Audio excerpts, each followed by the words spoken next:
different time schedule, there's some overlap between the two. So I'm just going to focus on one thing. For example, on the list, you see bridge lighting. We heard during both the Picture Main Street process and during rapid recovery that people really thought we should be doing a better job at lighting underneath the railroad bridge to tie together the two sides of downtown. We felt that was a pretty light lift and shouldn't wait 5 years for Picture Main Street. So we're doing that now. We've hired Tom Douglas Architects to do the design for lighting, and we're looking for funding to move forward. So again, rapid recovery is a different area than Picture Main Street, but there's some overlap as we get ideas. There may be some things that somebody say tonight that we say, well, we could do that in the next 90 days. Let's move forward in that process. So one of the other areas that fits in that is, besides the bridge lighting, we're generally thinking about wayfinding. The mayor and city council allocated funds a few years ago for wayfinding. You see the intelligent parking signs that we put up on Main Street. The next step coming the next couple of months will be brand new newspaper boxes downtown that replace all the privately owned boxes that sometimes don't look very good.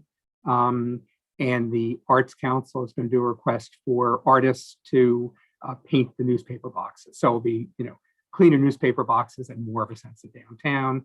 We're getting 2 SUFA wayfinding signs downtown in the coming few weeks. So all those projects are going forward. Obviously, Summer and Strong has been a great success, and the city supported it, but the credit for that really goes to the restaurants with city support. But we're clearly trying to learn from that project and to go, what are the lessons that might inform the rest of it? So with that, I'm going to turn this over to Jason DeGray, who's a principal with Tool Design. And Jason, it's all yours. Excellent. Thank you, Wayne. Thank you, Mr. Mayor. It's a pleasure to be with everyone again here tonight. So tonight we have really 2 objectives we'd like to accomplish with this presentation. One, in many ways, with the selection of the alternative, this is marking an inflection point for the process. In some ways, this is the end of the beginning. And we want to have a conversation about what comes next and set the expectations, particularly over the duration of 2021, as we lead towards a MassDOT 25% design submittal, what that means, the process that we'll be going through to get us there, and how that relates to engagement over this intervening period. The other aspect that we are going to be discussing via presentation is starting to really get a focus on the space along Main Street between the building face and the curb.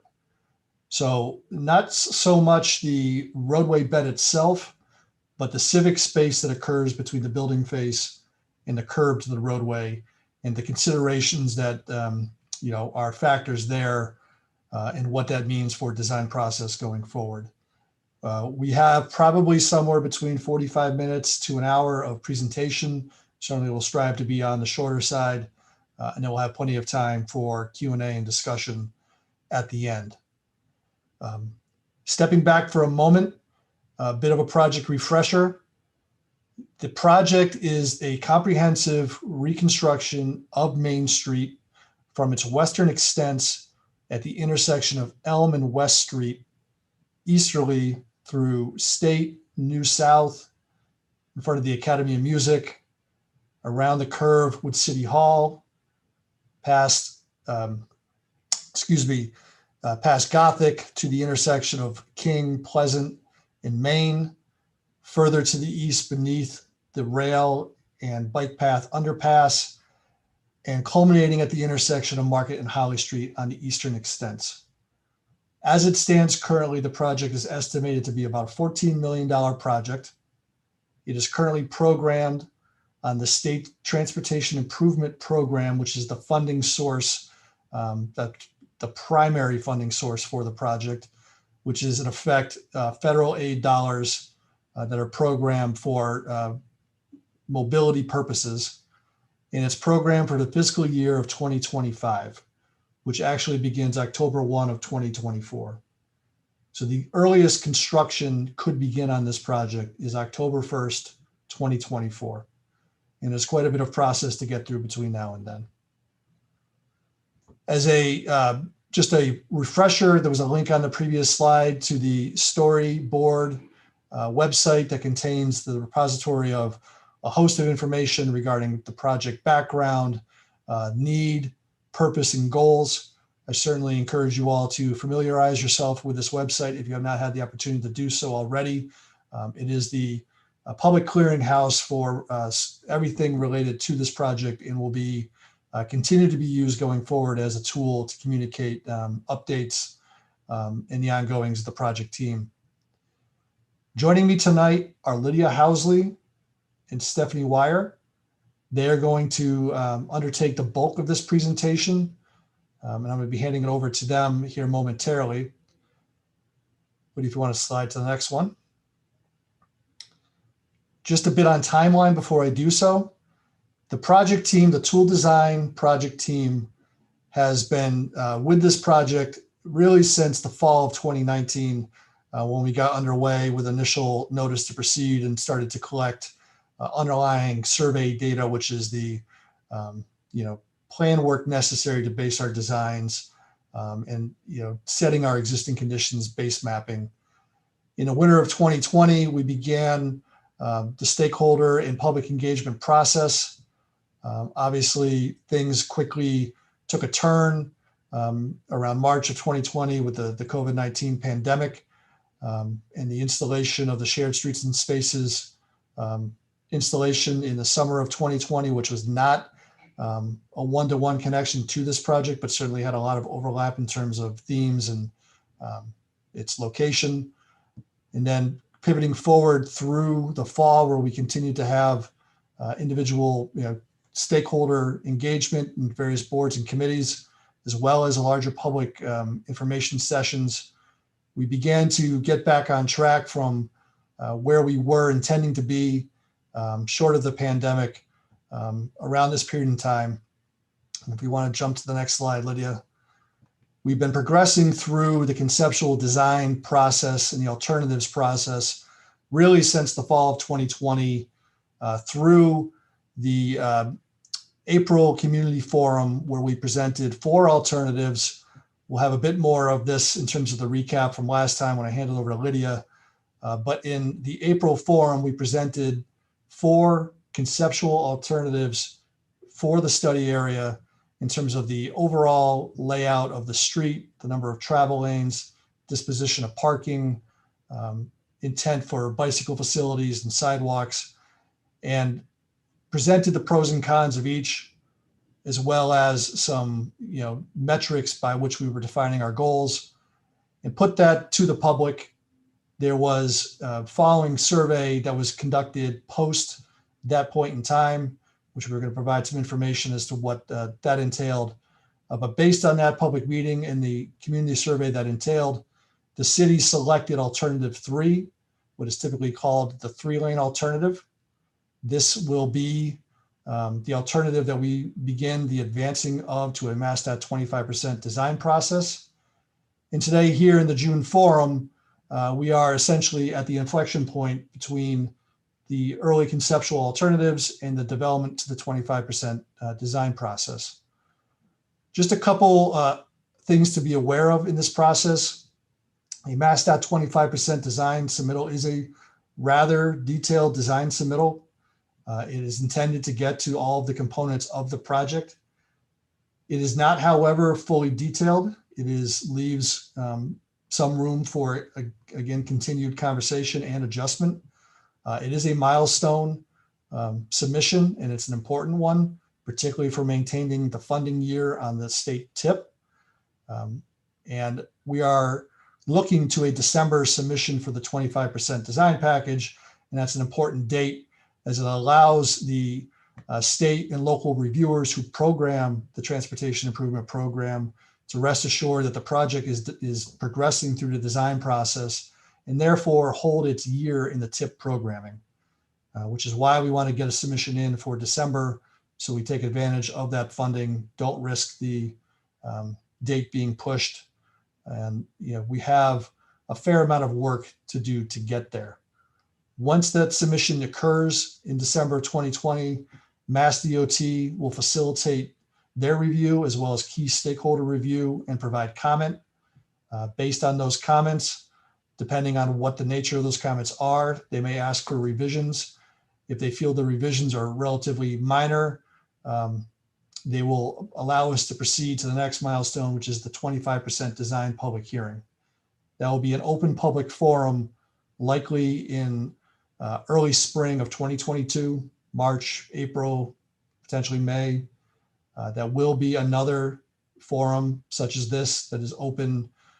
It is required as a condition of the federal funding.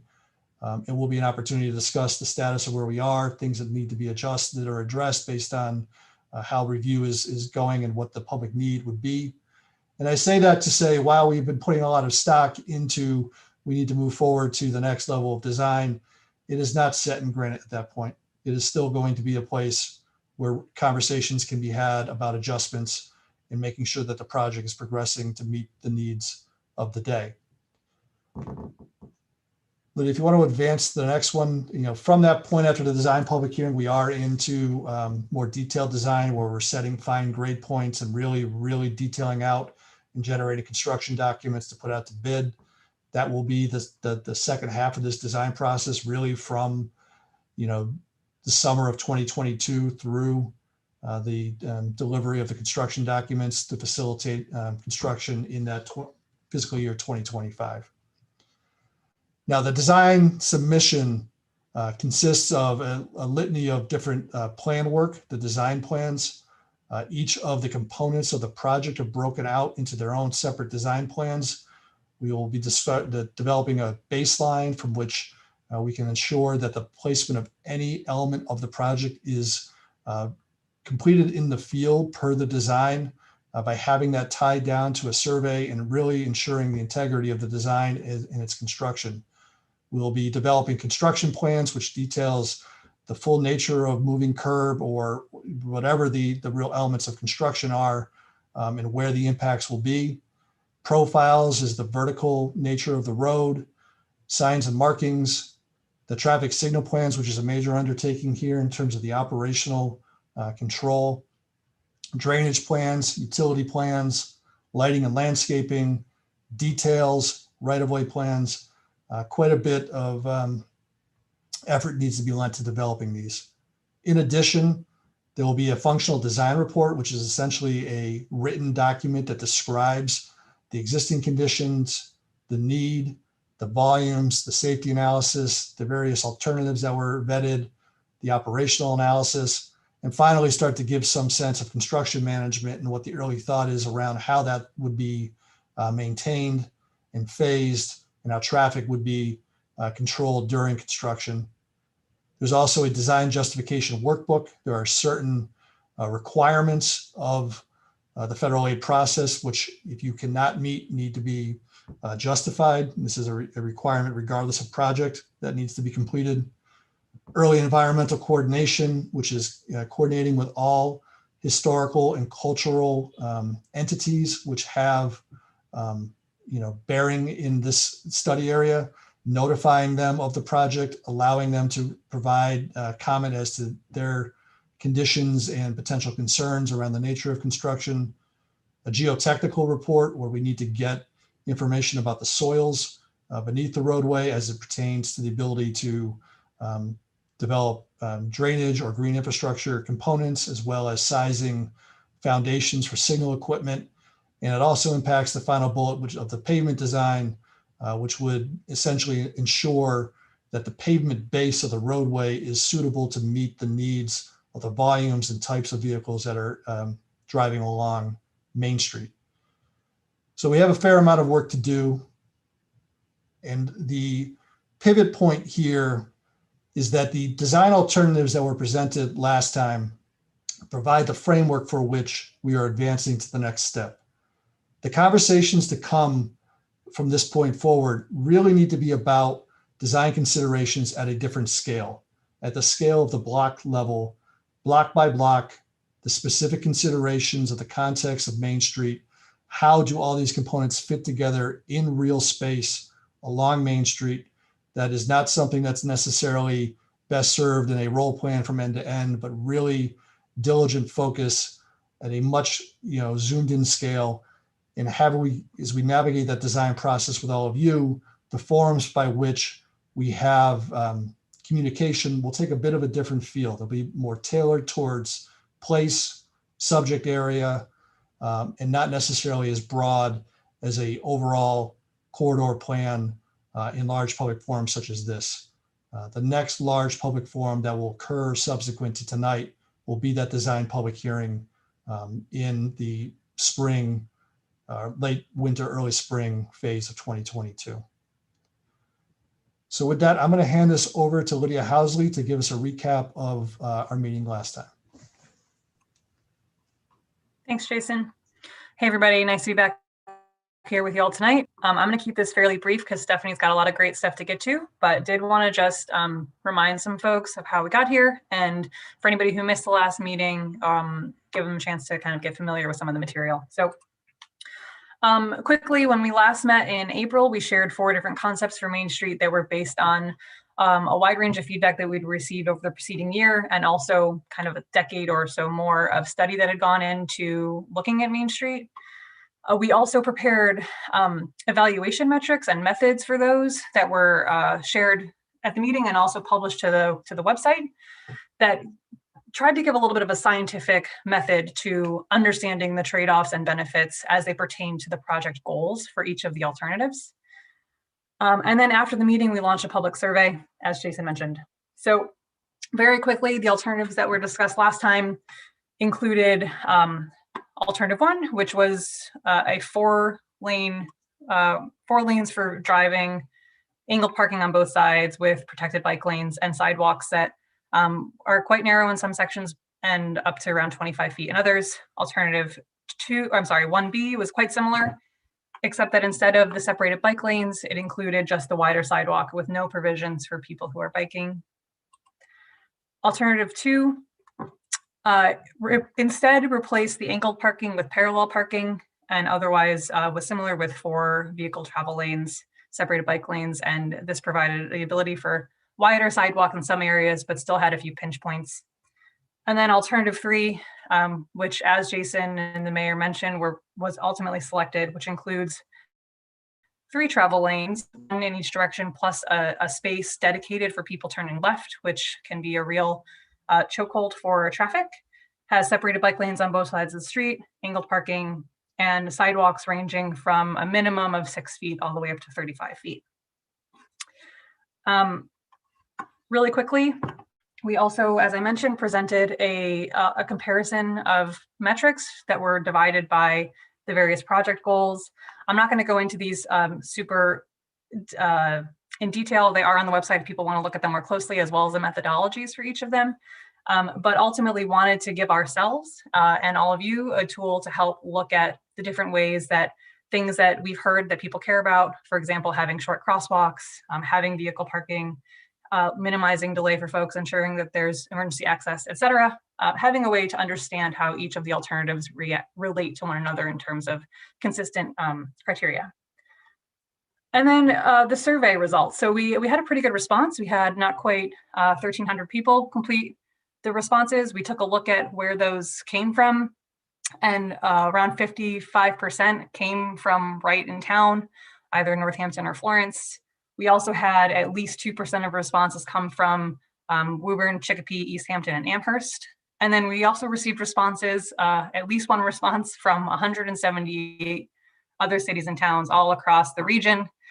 So folks who are visiting Northampton maybe infrequently have their eyes on this as well, which was, I think, it was nice for us to see.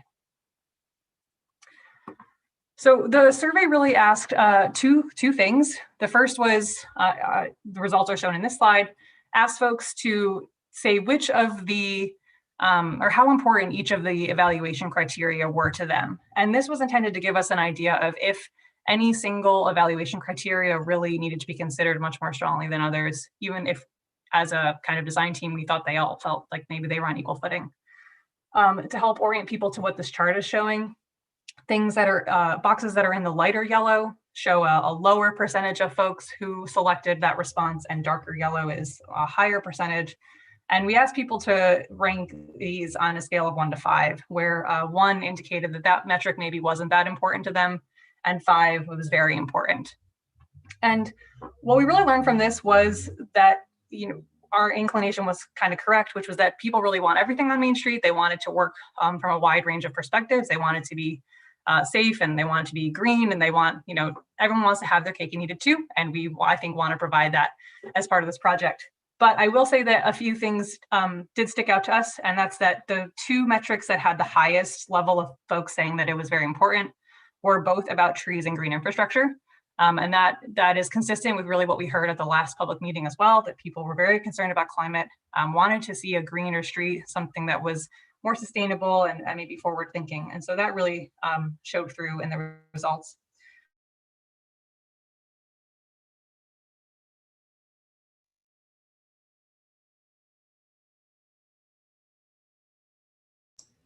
I think we may have lost Lydia here for a moment. If you want to bear with us in technical difficulties, I'll see if I can get a resolution in the next 30 seconds.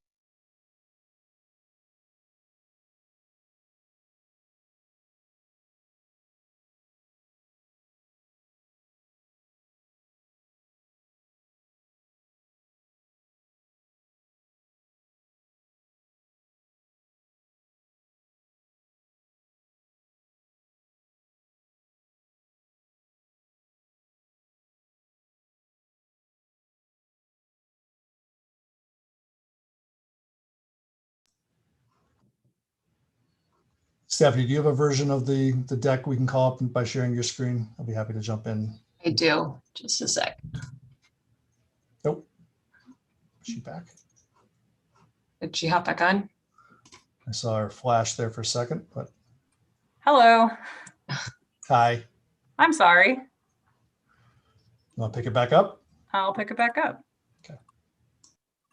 I don't know how much we lost, but I'll just kind of continue where I was. We had not transitioned to this slide, so if you want to step back and walk us into it, that'd be great. Yep. Long story short of this one is trees and green infrastructure were very important to folks, came through very strongly in the results. And the only thing that had really much of any weight in terms of people saying it wasn't very important had to do with on-street vehicle parking. And I think this is reflective of a strong conversation that we've been having with folks and hearing maybe different priorities across the spectrum. And so that was reflected in the results. And then the other question that was asked in the survey was generally about the alternatives. We wanted folks to give us a sense of which was their most preferred and which was their least preferred. And that's exactly what the question asked. And the results, again, are shown with a scale. So lighter yellow, fewer people said that that was their choice. Darker yellow, more people said that. And 70% of folks identified alternative 3 as their most preferred. Alternative 2 was the middle ground alternative. It was both the the least disliked and the least liked. So it was kind of didn't put people kind of on either edge of the spectrum. And then alternative 1B was the least or most disliked or least liked, with around 40% making it their least preferred option. So with those results in mind from not quite 1,300 people, plus an analysis and discussions with all of you, the mayor did announce that alternative 3 was selected as the baseline concept that we would move forward, which again includes the kind of widest sidewalk zone with space for trees and amenities, includes separated bike lanes, includes parking configuration generally as it exists today with angled and parallel depending on which section of the street we're on, and 3 vehicle travel lanes. And I just wanted to re-emphasize before I hand it over to Stephanie that this is a starting point, and exactly how details shake out on each block, as Jason mentioned, is going to be an exercise that's undertaken in much more granularity over the coming months, and that there will be additional conversations about specific topics as we move forward. And so where do we go from here? This is, as Jason mentioned, kind of a pivot point, maybe could be described as the end of the beginning. And we wanted to just set up some expectations for process, which Jason did touch on, and I'll just kind of clarify quickly before I hand it over to Stephanie.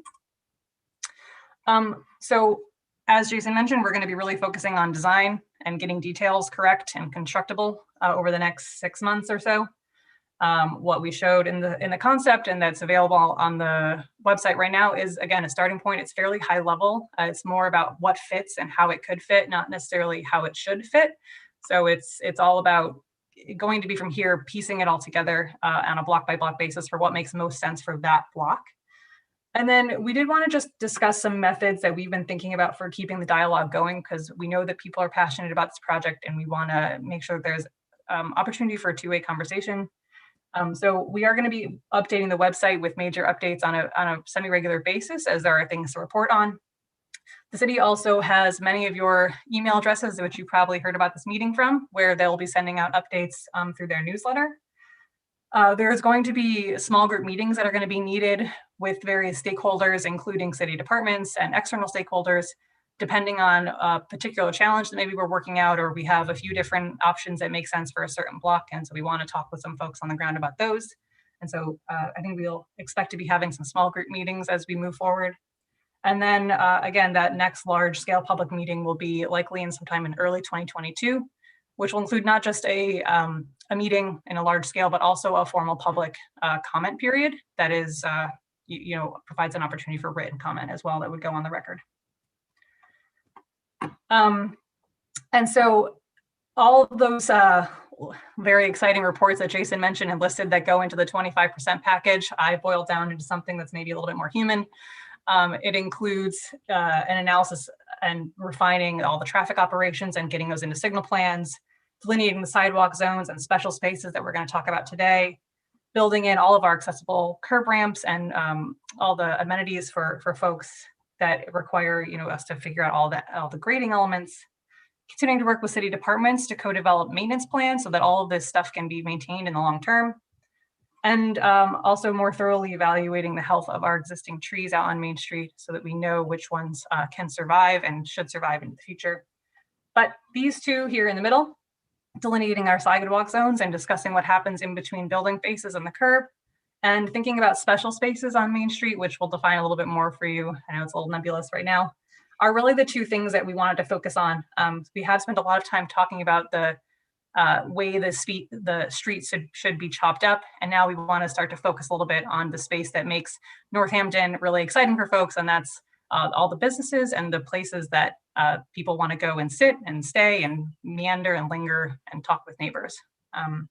So with that, I think I'm going to send it over to Stephanie. All right. So I'm Stephanie Wyer. I'm a landscape architect at Tool Design. Really glad to be talking with you about what makes the street a place, the place you want to be. So we're gonna take this time. This is still going to be a fairly high level presentation. We just want to. You can go to the next slide, Lydia. We want to take this time to break down the different sections of the street. So this is alternative 3 that Lydia just showed you. But we want to kind of look at it in a little bit more detail so you know what some of the rules are that we have to consider in design and some of the considerations. And then we'll get into those special spaces toward the end. You can go to the next slide. So we're going to start with our travel and turn lanes, and we're just going to keep it brief here since we've talked a lot about this. Next slide. Lydia mentioned the center turn lane as reducing some conflict between people turning and those going straight. The center turn lane, along the corridor will also help provide some additional maneuvering space for emergency vehicles. And the overall goal is to get everybody through in a safe and efficient manner. And dimensionally, what we have to think about is travel lanes and turn lanes. They both need to be a minimum of 10 feet, and we're generally showing between 11 and 14 feet. The higher end of that range kind of plays against angled parking, where you tend to need a buffer between those who are backing up and those going straight. Next slide. And you keep going. So now we'll just talk a little bit more about the parking. There is a large portion of angled parking as part of this concept, but still parallel parking, such as east of King Street, where you see it today. It seems very simple. This is the place I store my car. But really, this is a very managed system. It's an elastic commodity. And so, we will design in pricing and time restrictions that really manage the supply of cars, so that we can affect the demand for specific parking spaces at specific times. So it's a large thing to a large system to figure out. Just the other sort of principle here, or little rule, is that accessible parking is always free by law. Dimensionally, accessible parking needs to be at least 8 feet wide. Most spaces in general are at least 8 feet wide. But accessible parking will also have a 5-foot clear aisle next to it. Parallel parking spaces generally require a minimum of 7 feet, and we are currently showing 8 feet. And then angled parking is a little bit of a different animal. Again, the parking is about 8 feet wide, the space that you're driving in, but the length of the parking area, so as shown in the graphic, that whole space that makes up the cross section, that length really depends on how the parking is angled. And so that kind of affects the different dimensions in the street. You can go to the next slide. And so that's, the basic breakdown of what's happening in the roadway itself. And now we want to focus more in on what's behind the curb or between the curb and the building, where we kind of broadly called the sidewalk zone, but there's a number of zones within this, including the bike lane and its buffer. This area is doing a lot. You have active travel by pedestrians and cyclists, and you have people getting on and off of transit. You have people getting in and out of their cars, so you have to think of it as a transition space, as part of that buffer. This is supporting outdoor businesses, or it's helping you support yourselves by providing space for cafes and retail displays, supporting public art and street furniture and trees, of course. Some of the basic rules that we have to follow are that minimum space that is necessary to be completely clear of obstacles. Cafes cannot be within it, trees can't be within it, the tree pits have to be clear. There must be a 4-foot space left so someone can get through. That is an accessibility rule. Generally, 4 feet would be ridiculous on Main Street. This is a street that deserves a nice wide sidewalk, and a restricted space might be a minimum of 6 feet, but generally our areas are much wider. The bike lane, so you have the principal sidewalk for pedestrians next to the building and the bike lane closer to the street. As you can see in the graphic, the bike lane, just a general requirement, not necessarily the rule here for Main Street, is that a bike lane width would be 5 feet minimum, against a 3-foot buffer, the buffer being next to the parking. And part of the reason the buffer needs to be about 3 feet is next to parallel parked vehicles, you generally want room for doors to open, but that 3 feet also allows you to have space for the things that would be within that zone, such as parking meters or signage. The buffer between the bike lane and the sidewalk has no specific width, but it really depends on what you're trying to put in there. You can go to the next slide.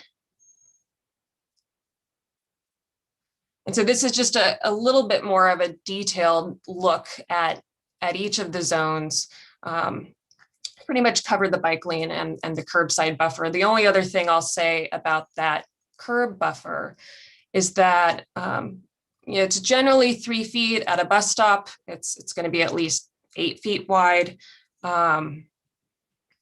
The furnishing zone or treeway that is between the bike lane and the pedestrian zone, this is a zone for lighting, for seating, for waste receptacles. This is a zone where we're going to be thinking spatially in the future about how all of these things lay out. But for now, what really kind of decides sort of the width of that zone in the cross section is largely trees. The pedestrian zone, again, we need that 4-foot minimum width, but really it's going to be generally much wider. And then the frontage zone, we just want to consider as something it's outside of what needs to be kept clear. And so generally your outdoor cafes, outdoor displays, planning that business owners may place out, go in the frontage zone next to the building. Next slide. So we do know how much you all really value the trees on Main Street and how we really want to set up Main Street's trees for long-term growth. Not just, you know, trees that are there now, but the idea of what should the canopy look like on Main Street. You know, what should be the spacing? Where should the trees be in relation to the buildings and the bike lane?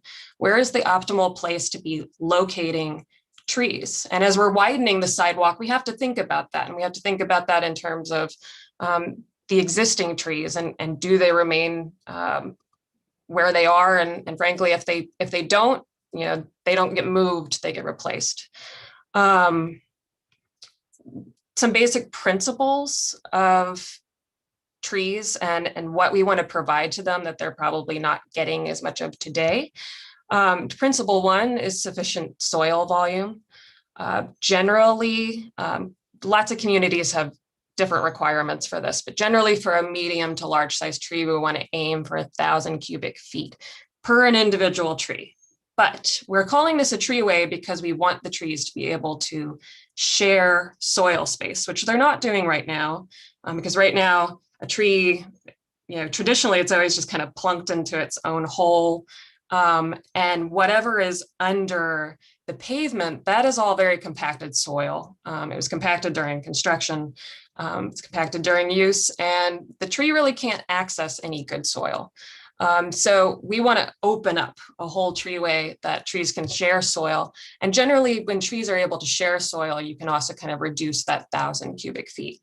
You know, up to 25% reduction. Doesn't mean we have to aim for that. But so beyond soil, we also want to make sure we're providing room for the growth of the base of the tree and the trunk flare, which you can see in this lovely drawing I stole from Jim Urban, who's a landscape architect well known for his work with trees around the country. But that trunk flare, which you can see out on Main Street today, it's very important that we're not placing anything around the trees while they're young that's really going to prevent the expansion of that trunk flare in the future, or that would somehow damage it. So for instance, we are probably not aiming toward tree grates because those are very well known, very guilty of constricting trees as they grow. Also, that goes for the roots directly within that area as well. We want to be just generally careful and connected to the next point about making sure that we're getting water down to those roots, air down to those roots. So water in, water out are other principles we want to consider, and what kind of surface are we providing along the treeway.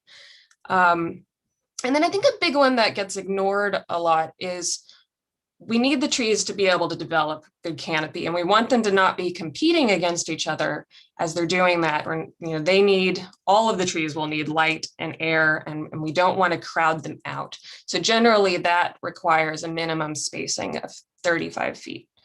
And then finally, none of this will matter if we don't get good trees planted in the first place. And so we want to make sure that as we're going through the design and into the construction process, that we are going through a process that's going to ensure we get good trees. And to that point, we need to make sure that we are, if we're putting the trees where we want to put them, you know, what is the pattern that we're developing along the street? And are there places where the existing trees need to come out to better develop that pattern and make sure we're getting healthy trees in there? We are doing a tree health assessment right now to make sure that we know what is the quality of the trees along the street right now. So I will say that does get to the point of we have to consider whether we, you know, there's a tipping point to whether we plant maybe all new trees, which would kind of drastically change the canopy for at least 10 years. But right now we're very much in the study and assess and weighing the pros and cons. So next slide. And in thinking about the trees, but also in thinking about snow, drainage, general sidewalk maintenance, we finally hit a point. This is the inflection point where we can start to think about the maintenance, and we can design for maintenance. We don't want to be handing Northampton something the city can't maintain. So these are things we're going to be actively working on from here on out. Next slide. So you can go one more slide. We've talked about the cross section a bit. Now we want to talk a bit about these, what we're calling special spaces. There's probably a better name for that, but generally the spaces of City Hall, which through concept 3, we're able to expand a lot of the sidewalk space in front of City Hall, the Arts Plaza, the area in front of the churches, and then under the bridge. So we want to just kind of give you some of the considerations for all 3 of these, and then we really want to hear from you and what you want to see in these places. Next slide. So, some of the things that we hope you're thinking about and that we're thinking about are, how do the existing structures, the existing buildings affect how these spaces look and feel, and also existing trees as in the Arts Plaza. How are people going to be moving through the space? The existing trees in the Arts Plaza, making sure they're healthy and can be preserved. And then, what are the existing and desired uses of this space? We're going to look at each one in just a little bit of detail. Next slide. So City Hall, this is a civic space. What needs to be the balance of it in the future between civic and general social space? What do you want to see here? That circulation, you can see in the graphic on the left, the arrows show that's really very axial kind of circulation that has to be maintained, and it's going to be the driver behind where trees, seating, whatever else that would be vertical, really gets placed within the site, because we just can't interrupt our circulation access. Also, you can see that on the pictures on the right. If we plant trees here, this is an important historic building for Northampton. This is going to change the look of the building. So that's something to consider. And then finally, evening use, we'll be thinking about evening use and lighting all along Main Street. But in these special spaces, we have the ability to think about lighting in a way that can be a little bit more dramatic or identity defining. You can go to the next slide. How do we want to use lighting in ways to really create a place within that one small area? And so, these pictures are just kind of general mood pictures here, just thinking about, does this space need to be more open, or should it feel more enclosed? Because once you start adding vertical things, once you add trees, it is going to feel a little bit more like the Arts Plaza. Can there be things on the ground? So generally, when we get to the discussion, we really want to know what you want to do in this place and how this place should feel. Next slide. So the Arts Plaza, it's a different kind of circulation here in that we have multiple access points that we need to maintain to the churches, to the side streets. And so that, our kind of working space is much more linear. Our sidewalk is being expanded. So we have some room to work in a linear fashion. This is an arts place. There are already existing features here. So we need to find, what do you want to do with those? The use of the curb extensions, these are on the, the road side of the bike lanes. So they will likely not become major social spaces, but, how do these mix into this space as well? Next slide.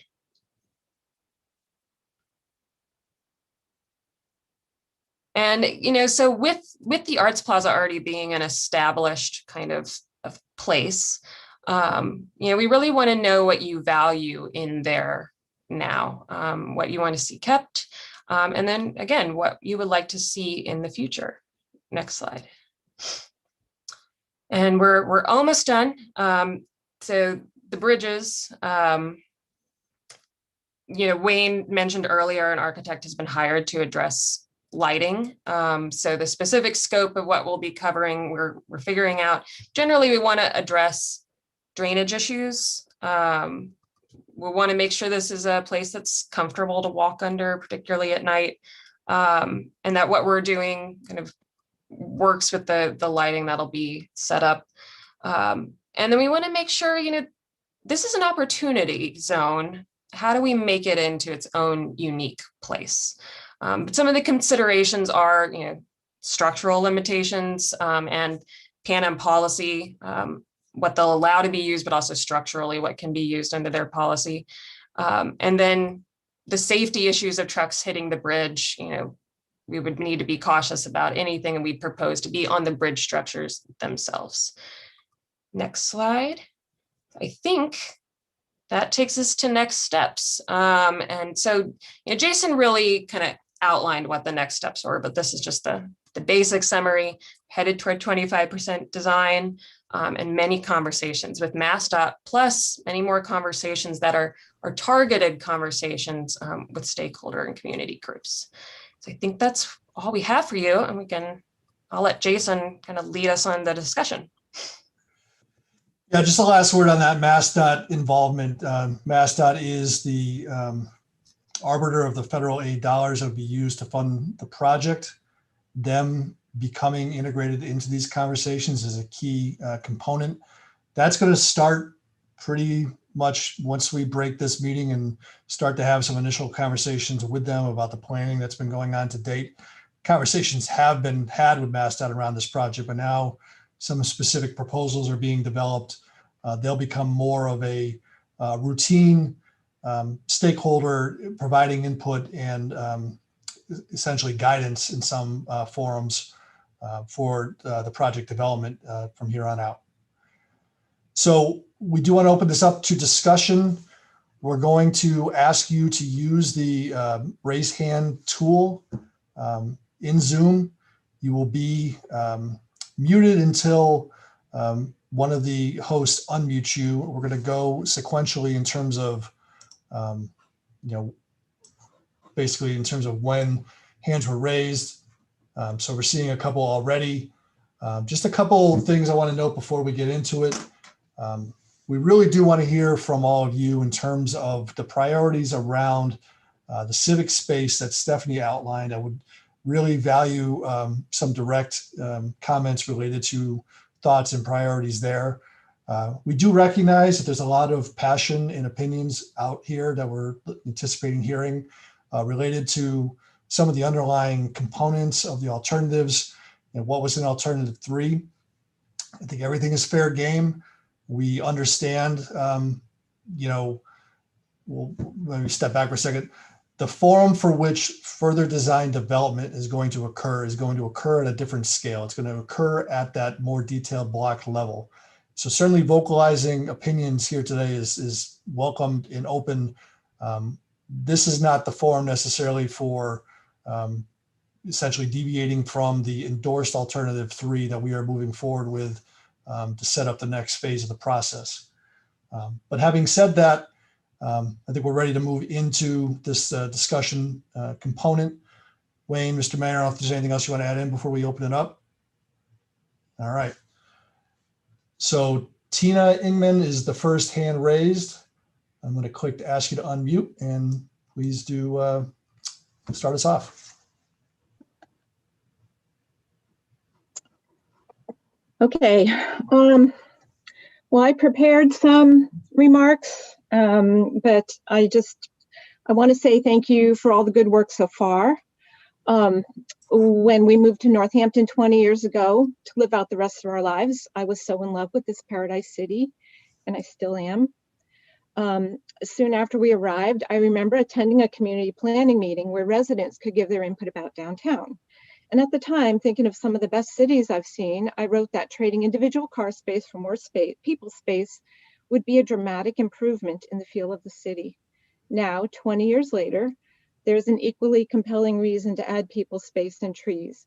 It is getting hotter every decade. Anyway, in the meantime, our city planners, elected officials, and others have made some truly outstanding changes, including Pulaski Park. And by the way, remember that we came within an inch of tragedy with a Hilton and its private restaurant using Pulaski as its front yard. I feel that the current Main Street design is even more important to the feel, sense of place, and functioning of our dear city. And I think we're off for a really good start.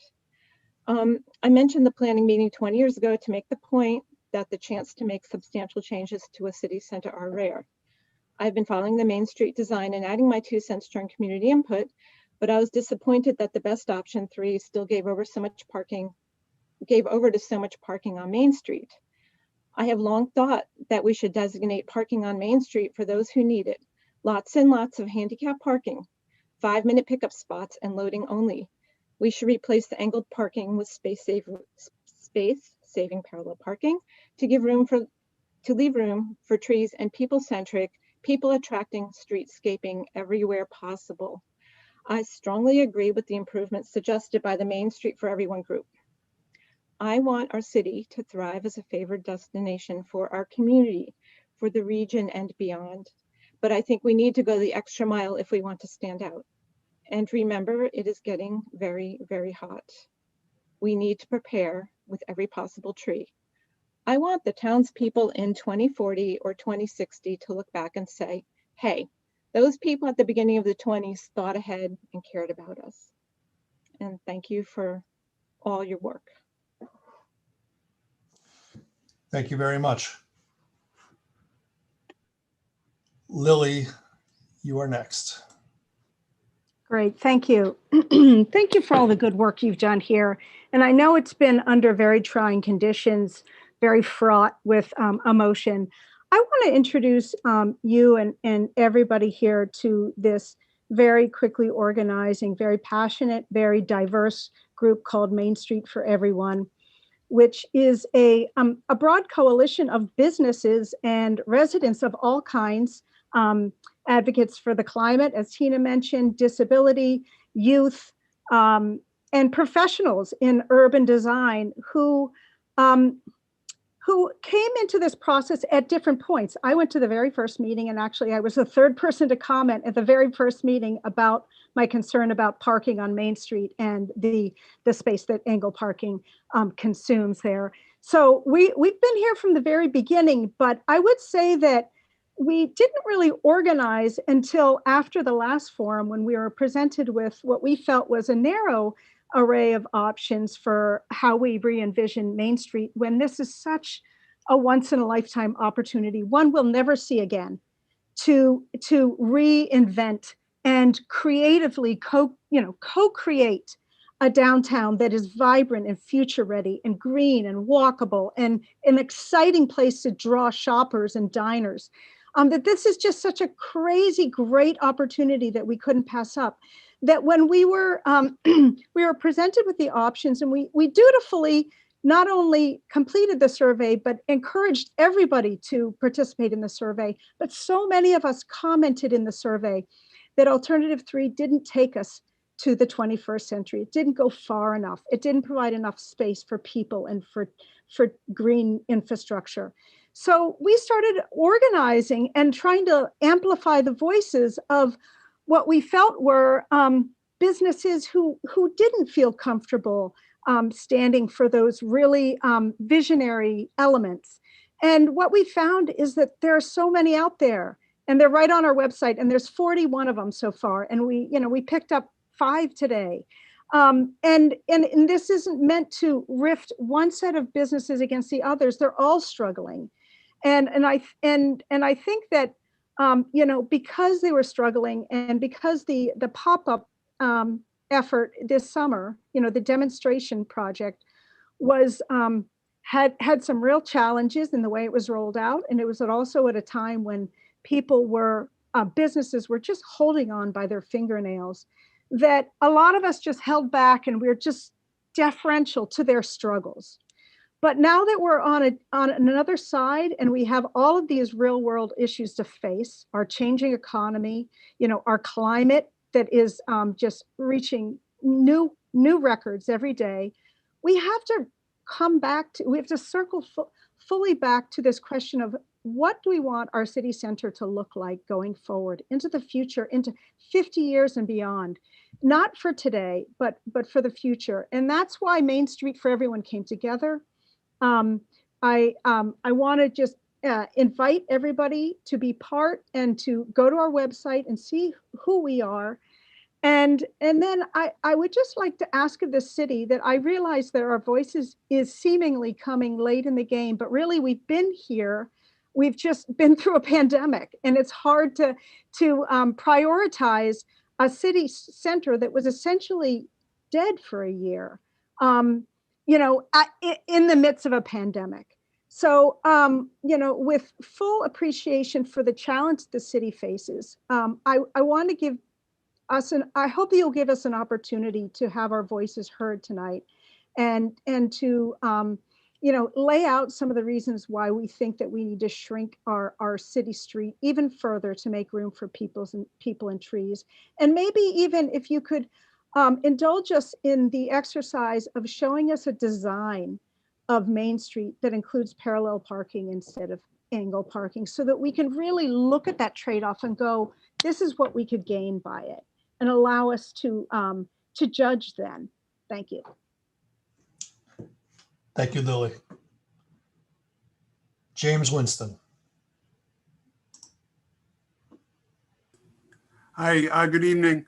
So I'm actually part of a group called Keep Main Street Accessible for All. We had a guest column in the Gazette on Monday. And I mean, like with everything in life, I think there are compromises. And certainly a lot of business folks, you saw over 50 of them back in August, that had real problems surviving when they tried that experiment of one lane each direction and parallel parking on Upper Main Street. It didn't work for those business owners. And I heard from Lily Lombard with her group's perspective, and they don't think option 3 goes far enough. And I think that the compromise is probably somewhere in the middle. When this process started, we heard from city officials that safety was the big issue, and everybody can appreciate safety. There was a couple safety reports that were commissioned by the city. The recommendations have never been implemented. The crosswalks on Main Street are very wide, but there's ways to make that safer that the city hasn't implemented. There's no signage right now saying pedestrians have the right of way to slow down. The picture that showed the crosswalk earlier on the slide near City Hall, that's an old picture. There is no signage right now. They could do curb cutouts like we see at the top of Bedford Terrace near Smith College to make the crosswalks shorter for safety. The city hasn't done that. You could even have like a little bump before the crosswalks, like if you're driving through by Paradise Pond that Smith College has implemented, forcing cars to slow down. There's many ways to address the safety issue. One of the business owners had this analogy. It's like the city has like a patient that has a broken arm, and their strategy is to amputate it. The city talked about Concord, New Hampshire as a role model of a town that did restrict their travel lanes downtown, and they did lose a travel lane in each direction. But it turned out they actually did that to increase parking on Main Street, not decrease parking on Main Street. And even option 3, as it's currently formulated, has an 18% decrease of parking. And the problem is that not everybody can walk or bike to downtown, and the businesses need customers that can access them from all points. Many people aren't physically able to walk or bike a distance. We tried the parallel parking in parts of Main Street in August, and it just didn't work.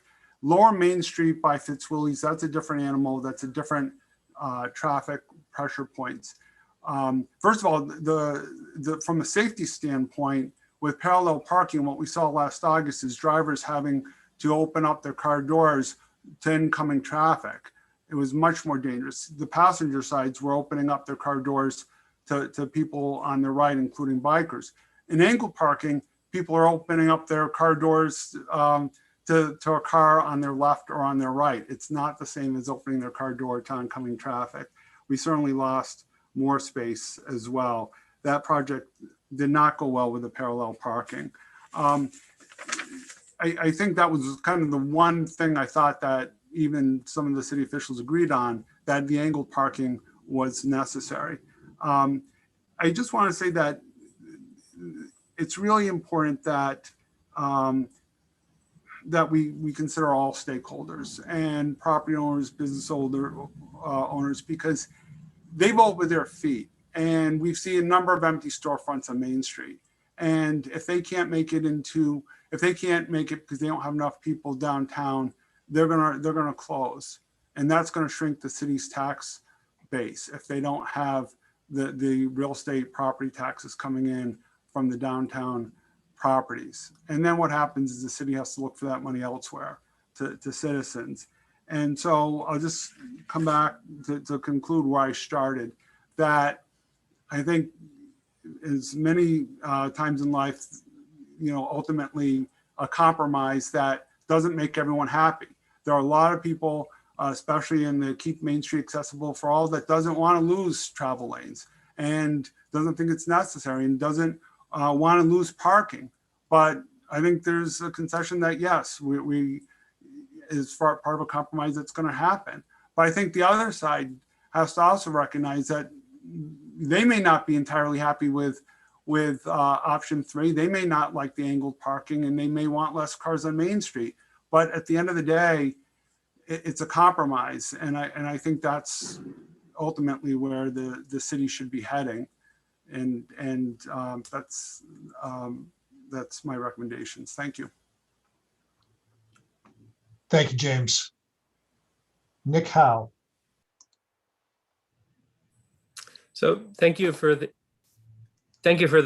presentation. It's exciting to think about the design. I have a question about the bike lanes. And I noticed on all the designs show split bike lanes, one on each side of the car lanes. And maybe there's a good reason for that. I think it's worth considering putting them together. Partly because when you're crossing the street, then you only have two traveling sections two sort of discrete sections to cross, the roadway and the bikeway. And I think it might give us some exciting freedom when we design those special spaces if we only have two kind of access right of ways to place. And also we save 3 feet of a buffer zone if the two bike lanes are side by side next to each other. So I think that should at least be considered somewhere. As I say, maybe there's a very good reason not to do it, but I think that there are also some reasons possibly for it. And so I wanted to speak up on that. Thanks.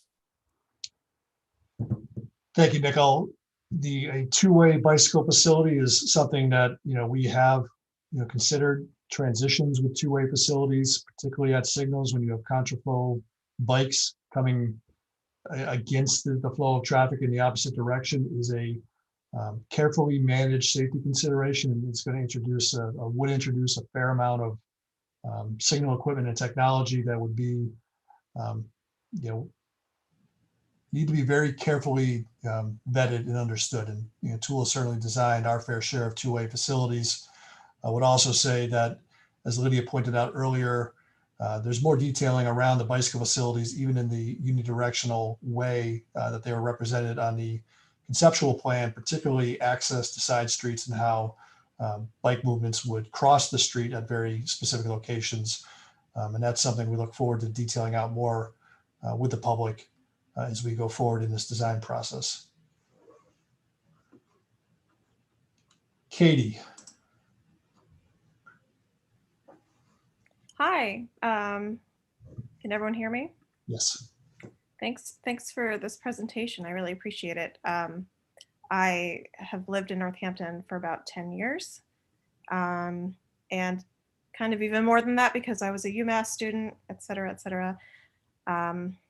Before I make the points that I would like to make, I just want to say that I am definitely an environmentalist, and I also care very much about redesigning the downtown. I think that's crucial going forward.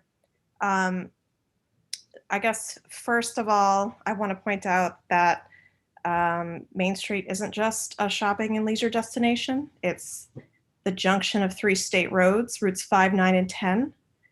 And I just want to point out that we have some ethical considerations to consider if we are going to be discouraging downtown traffic and then redirecting it possibly through neighborhoods. Those of us who commute through downtown are facing 5 days a week of slow traffic and possibly being late. And while I think planting trees is obviously a good thing, I really strongly suggest we look into the science of this. Does planting trees downtown actually offset how much carbon will be emitted because of all the traffic this could cause? I guess what was one of my other things? And, I just want to point out that, this 1,200 person survey only represents less than 4% of our population. And I hope that more voices join in this chorus, because I think we have a lot to consider regarding traffic. I think traffic and how much this will affect commute times is the priority over trees and special spaces, although I do appreciate those things. So just want to point that out. Thank you for letting me have my 2 cents. Thank you, Katie. There is a traffic conversation to come. The traffic signal operation and how that meters traffic through Main Street. We've been alluding to it for some time. Getting into the very specific operations at the 3 major signalized intersections, because the intersection to the west is really one, massive intersection, and the choices to be made there are going to be front and center to particularly the next 2 months. This is going to be an early action item in terms of the design process, as it provides the framing for the rest of the corridor. And I do want to put that out there, that's going to be an important conversation to be vetted with the public here in the months ahead, particularly the next 2 months. Dennis.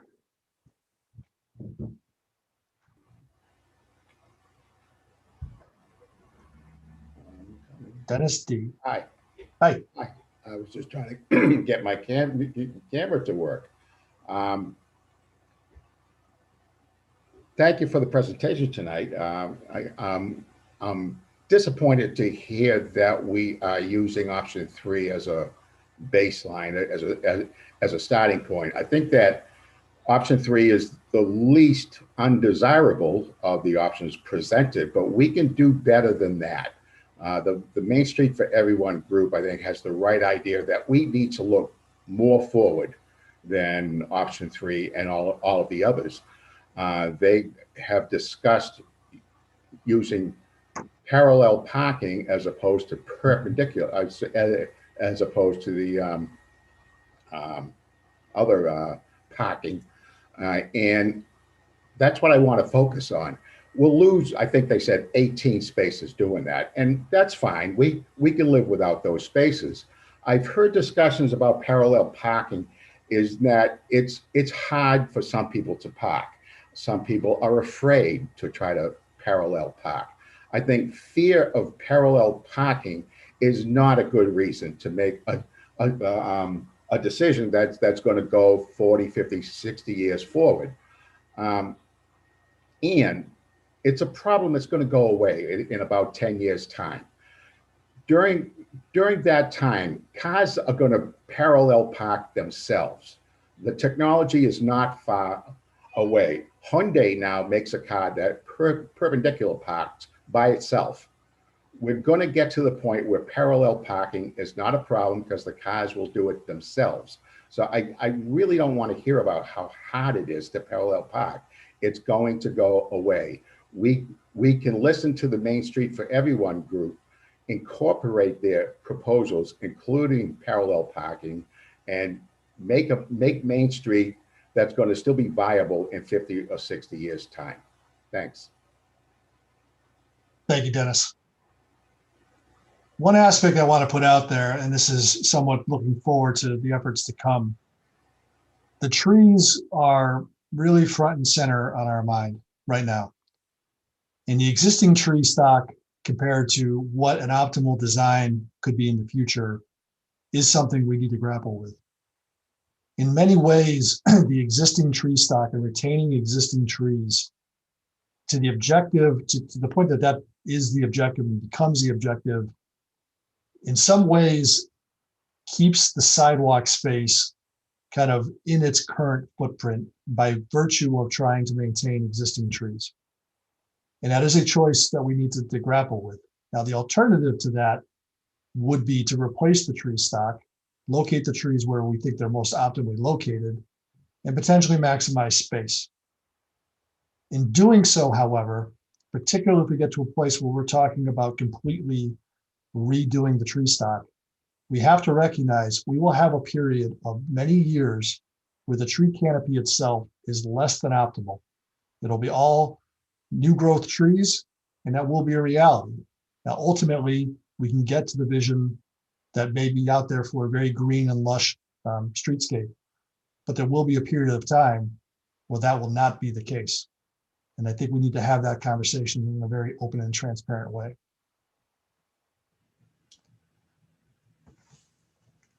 I'm going to say Kira. I hope I got that right.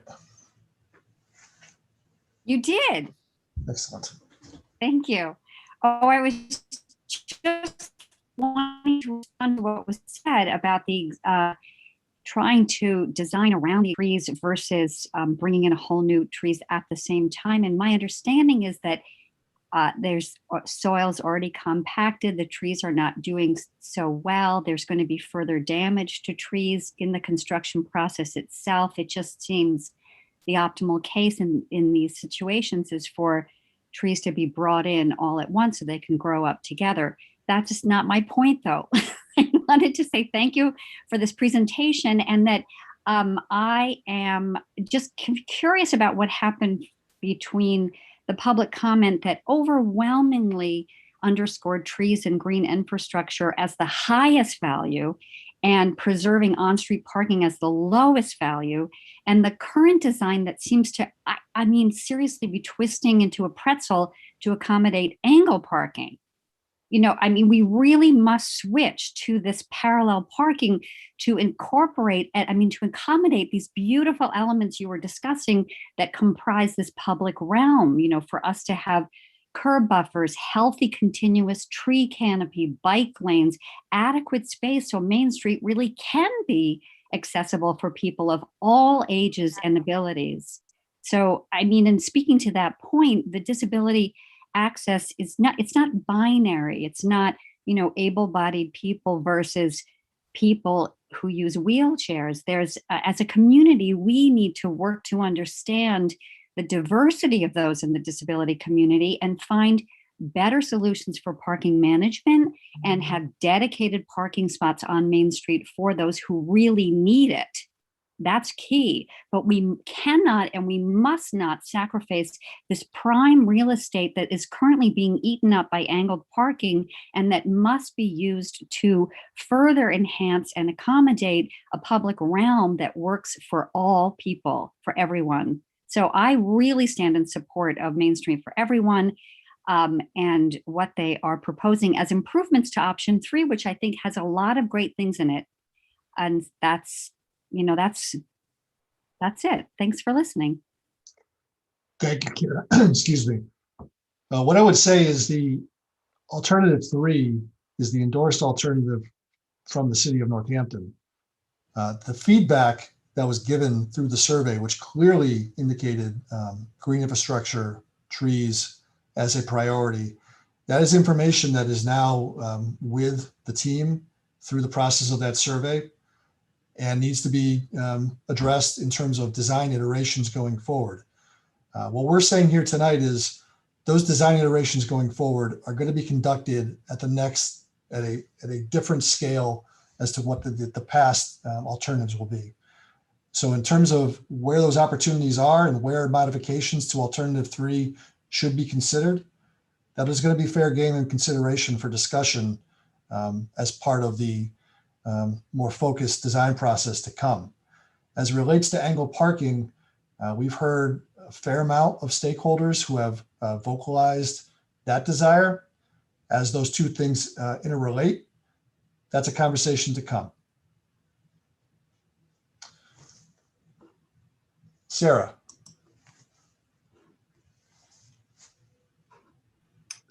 Hi. I'm very, very thrilled by many of the ideas expressed in Alternative 3, and I was pleased to vote for it. But I do feel like I've been kind of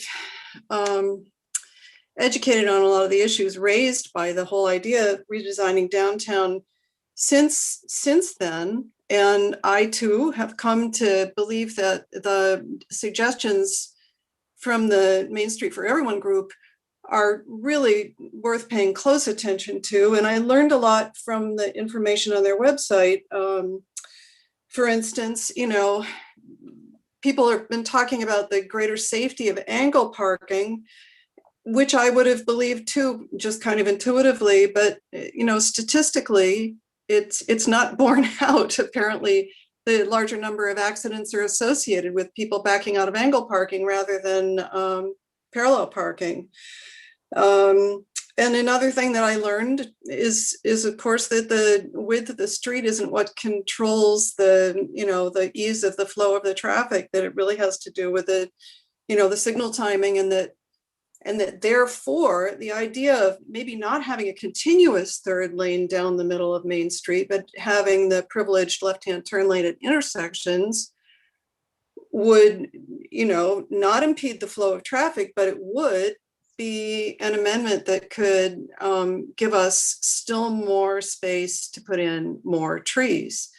I was completely thrilled to find out how many people responding to the previous survey put trees as their top priority. It shows to me that we live in a really aware community. And I've been a busy climate activist for quite a good long time now. I've therefore immersed myself in a lot of dire information that most people probably don't want to have to confront too frequently because it's so distressing.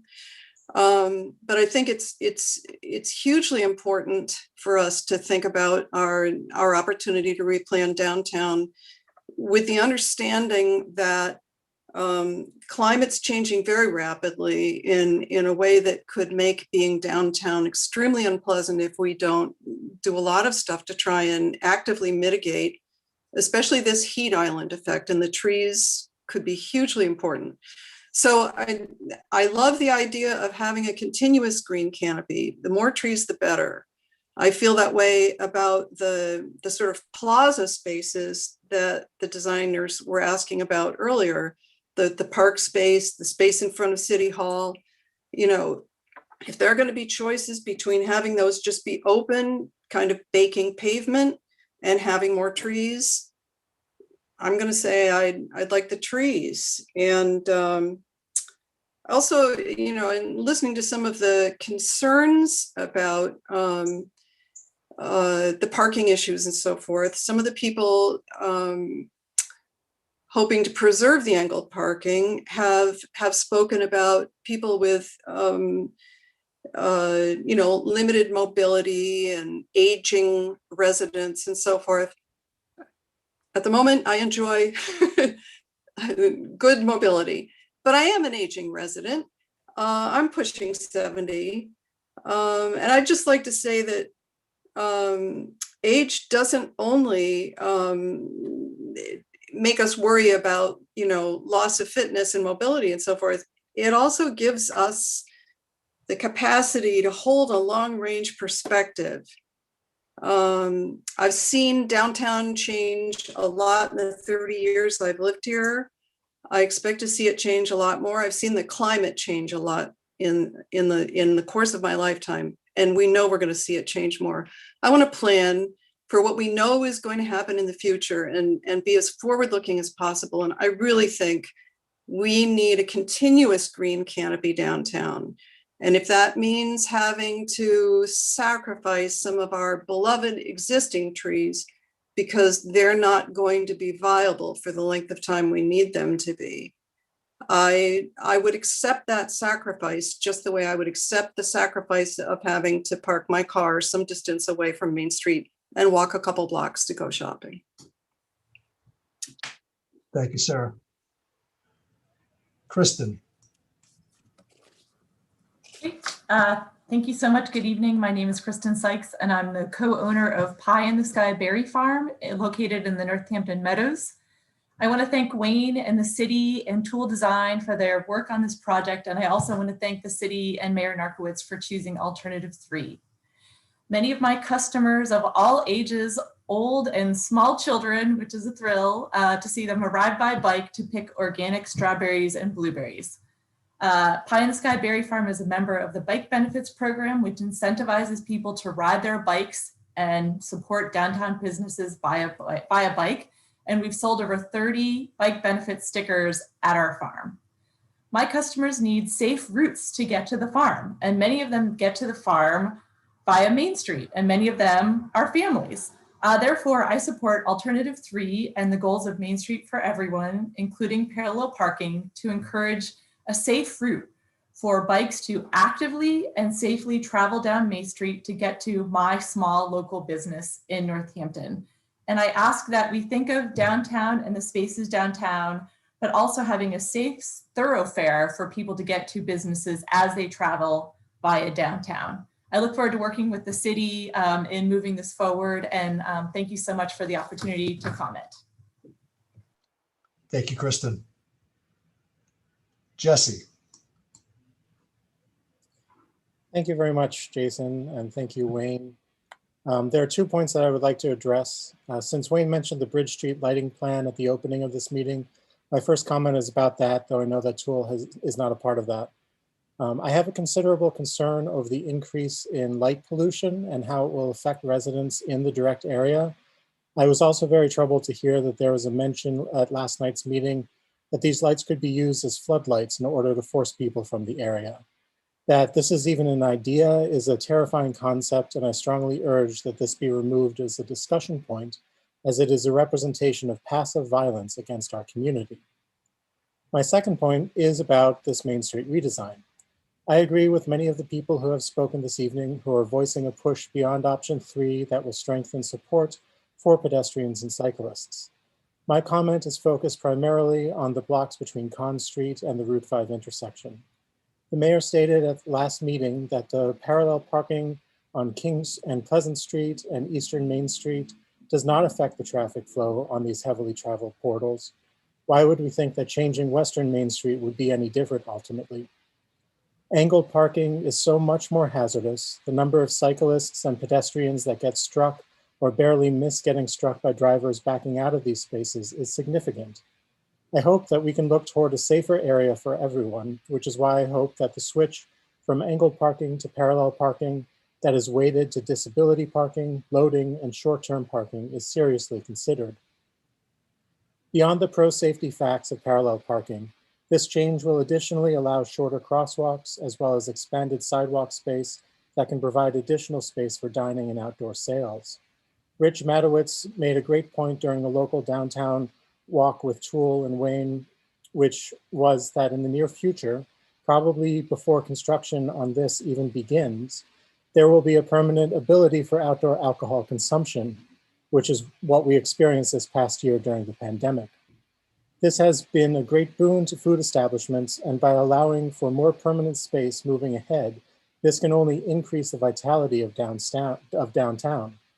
This, combined with a full green canopy throughout Main Street, even if it won't be mature for many years to come, will ensure that our city can continue to be a vital destination for regional and national visitors. Thank you very much. Thank you, Jesse. Virginia.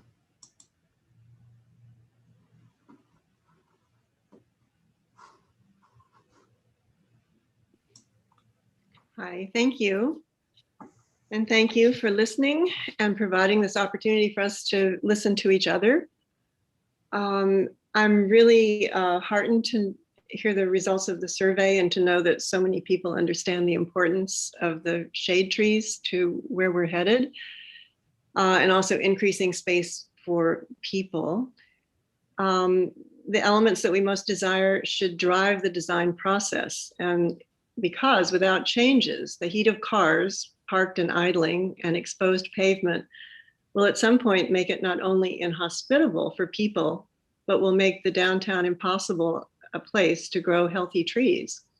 So it's something that needs to be done now. And what we have is a dialogue not just between our particular individual wants, but it's a dialogue really with changing conditions in the environment. And we need to use this opportunity to address those. And in considering what to do, I think it means minimizing as much as possible hard pavement and traffic in the core of downtown, and massing green space for the sustainability of the green canopy that we're looking for. And I think that the concept of special places is an opportunity for saving some of the places downtown that are actually working now. The Arts Plaza has elm trees that were planted about 10 or 15 years ago, which are very healthy. They're doing the work they're supposed to do.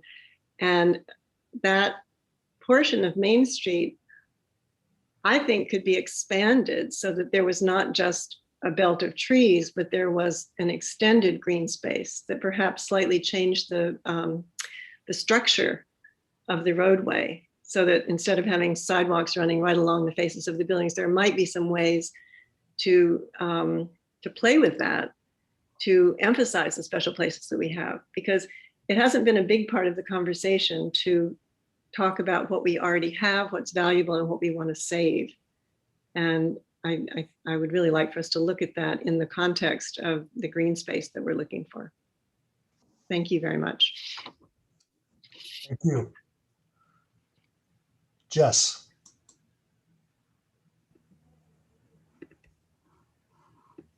Hi. Thank you all on the city, Mayor Narkowitz, Wayne, Toole, for all your hard work. I was so encouraged at having this people-friendly alternative 3. I think it will really make Main Street more enjoyable for bicyclists and pedestrians alike in downtown. I live near downtown, and my bicycle is my preferred mode of transportation. I often find myself needing to bike on Main Street to get to my destinations, but it currently makes me very nervous unless I'm with other cyclists, even as someone who has been a bike commuter for almost 10 years now. As many of you might know, electric pedal assist bikes are making it even easier for people to trade car trips for bicycle trips. If you went down to Northampton Bicycle and asked them how many e-bikes they were selling, they would say they are selling like hotcakes right now. And many people purchasing e-bikes are new riders and older adults, which are some of the most vulnerable cyclists on our roadways. I was encouraged by the separated bicycle lanes on Main Street. They'll make it so much safer for cyclists, all cyclists, especially new riders, youth, and older adults who are especially at risk. By creating this safe travel lane, even more people will be able to choose to take their bikes instead of their cars, decreasing traffic congestion on Main Street overall. These lanes will also make it easier for cyclists to stop many great businesses on Main Street. I know I always want to go grab a cup of coffee downtown, but it's hard to find a place for me to lock up my bike right now. There aren't enough bike racks. So I really look forward to their inclusion in future design phases. I also would like to stress the need for these separated bicycle lanes to be clear of snow and usable during all seasons. While I personally choose to use my bicycle as my primary mode of transportation, there are so many in our community who depend on their bicycles as their sole transportation mode, and they need clear lanes just as much as the drivers do along Main Street. Overall, I'm so encouraged to see the inclusion of these dedicated lanes proposed in this Main Street design alternative 3. I really hope it lays the groundwork for more protected on-street infrastructure throughout Northampton, as bicyclists deserve to arrive at their destinations safely every single ride. Our trails are such a wonderful resource for the community, but they don't go everywhere, and bicyclists need to use our roadways to get to their final destinations and often start their rides. A connected bicycling network will help ensure that all bicyclists, no matter their age or skill level, can get from point A to point B safely. I would also like to note that my parents visited me recently and were absolutely obsessed with Summer on Strong. It really is a testament to how people-oriented design can really liven up the downtown. Thanks again. I really look forward to continuing to engage in this design process. I'm already looking forward to my first trip on those separated bike lanes underneath a cooling canopy of shade trees. I'm sure it's going to be so much more of an enjoyable ride and free of the stress that I feel when I bike on Main Street right now. Thank you for all of your hard work. Thank you, Jess. Amy. Hi, everyone. Thank you. Thank all of you so much for your hard work. Toole, Wayne, Mayor, the city, and all of us showing up tonight to be participants in this very important once in a generation design of our beloved downtown. I'm a part of Main Street for Everyone, and I'm in full support of their focused points. As a business owner who also lives downtown on Main Street, I'd like to bring up a few items. Taking out angled parking is an important design plan to implement. It's safer for everyone, drivers, bikers, walkers, wheelchairs, and it gives more area back to the public to enjoy Main Street. Our business actually has angled parking right in front of it, so we benefit from having 4 spaces in front of our establishment instead of just 1. And even still, the math just doesn't add up. People wanting to come to our space are only going to have so many spaces to be able to come up curbside. So that argument where people are saying that they need to be right in front of an establishment just doesn't seem to happen in reality unless you're lucky, which is always nice. The only parking that feels necessary to me for Main Street would be ADA parking, 15-minute parking, and ease of access permits for service vehicles for planned and emergency service to businesses and the buildings, with plenty of off Main Street parking and planned design elements that will help people who may not qualify for ADA, like plenty of benches for resting, rental scooters at our garages, and handrails through pedestrian corridors, as well as other supports to make Main Street as accessible as possible without the need to go through the hoops of ADA permits. We won't need further parking permitted on Main Street. This also is forward thinking in terms of how cars may interact in the future with driverless vehicles, picking up people and dropping them off at curbside destinations, as well as, I believe it was Dennis talking about how cars will automatically parallel park even now and more so in the future. And my final point is, I don't know when else to bring this up, and I know this isn't necessarily about Toole, but in light of this past year, all small businesses now know the impact of not having regular business. And during construction, we know that our small businesses all around downtown will take a hit. And I'd like to start the discussion now of budgeting allocated money to support our small businesses during peak construction times for this incredibly big undertaking. This is so important for all of our small businesses to make sure that they continue to get by and hopefully even thrive during construction and not see the perils of whatever time frame might take a toll on their business. So again, thank you all so very much. Thank you, Amy. Benjamin. Hi, so my name's Ben. I live in Leeds and I often bike into downtown and would like to do it a lot more. So I echo everything that the other cyclists have mentioned. But I wanted to also think about how all of this is about future proofing, right? Everything is about this investment that we're going to make that's going to go forward. And I noticed in one of your early slides about 25% design that it included a whole lot of things, including utility plans. So I have a question, which is that something that's locked in terms of placement of gas pipes?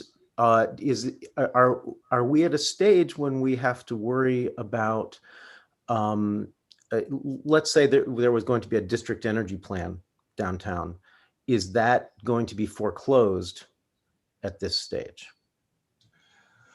Well, one of the things we have to do essentially, now is coordinate with all utility providers, understand their maintenance plans, and certainly do everything we can to ensure that they complete their upgrades as necessary prior to the construction of this project. That's for private utility companies and the service they provide. Municipal utilities, we're talking water and sewer.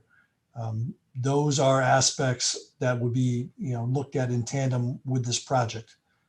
Now, in all likelihood, that will start to talk about funding sources and where the funding comes for those specific aspects. Typically, the money available for transportation does not apply to water and sewer lines beneath the roadway. But you have water lines and sewer lines that I believe are well in excess of 100 years old servicing this area. We need to replace them now, so we're not digging up this beautifully new constructed corridor subsequent. So that planning is happening. In terms of more grandiose type of consideration for upgrades of utilities, particularly private utilities, I think it's a conversation that needs to happen. And to the extent that we can understand what future proofing is in those arenas and encourage those private utility providers to think forward, we need to be doing so now. So just to be clear, this means now, like before 25% design. So there are lots of decisions. So for instance, if we are to meet our climate goals, there will not be any natural gas running in our streets. Even if the private utility repairs it now, that will be something that will have to be abandoned in place, or we won't meet our climate goals. And there will have to be something replacing that. So is there a way to plan into this process the ability to upgrade, the ability to kind of plan, whether it's rights of ways or access points or easier to dig up? I don't know the details, but is there a way to plan in the ability to change to something in the future that may become necessary? Well, I think there is always the ability to, discuss the integration and scope of what some of those aspirations are. TOOL is not necessarily leading the discussion of, what the future of energy delivery is in this area. But if that is a conversation to be had, then it needs to happen in tandem with this process so it can be thought through and integrated. All right. So the deadline would be what? Well, the deadline for that work to be done is essentially before we break ground for the project in 2024. Some of the utilities, and this gets a bit towards, some of the conversation today that may not be quite as apparent, but the gate valves, the utility structures, where they're located, how they impact tree growth, what access to those structures mean. In a way, we started looking at more fundamentally reconstructing the roadway. We're adding the complication of needing to address those elements specifically, or else the tree vitality is not going to work where they might want to go. So yeah, Benjamin, you're pointing out, very astute points that, the process around planning that is beginning. It has begun as we develop 25% plans and we know where those particular structures are, and are they moving, are they not? That's going to be coming, that detailed discussions that we're going to get mired in many arenas as this design process now moves into this next phase. Okay, well, I appreciate that. Thank you very much. Jane.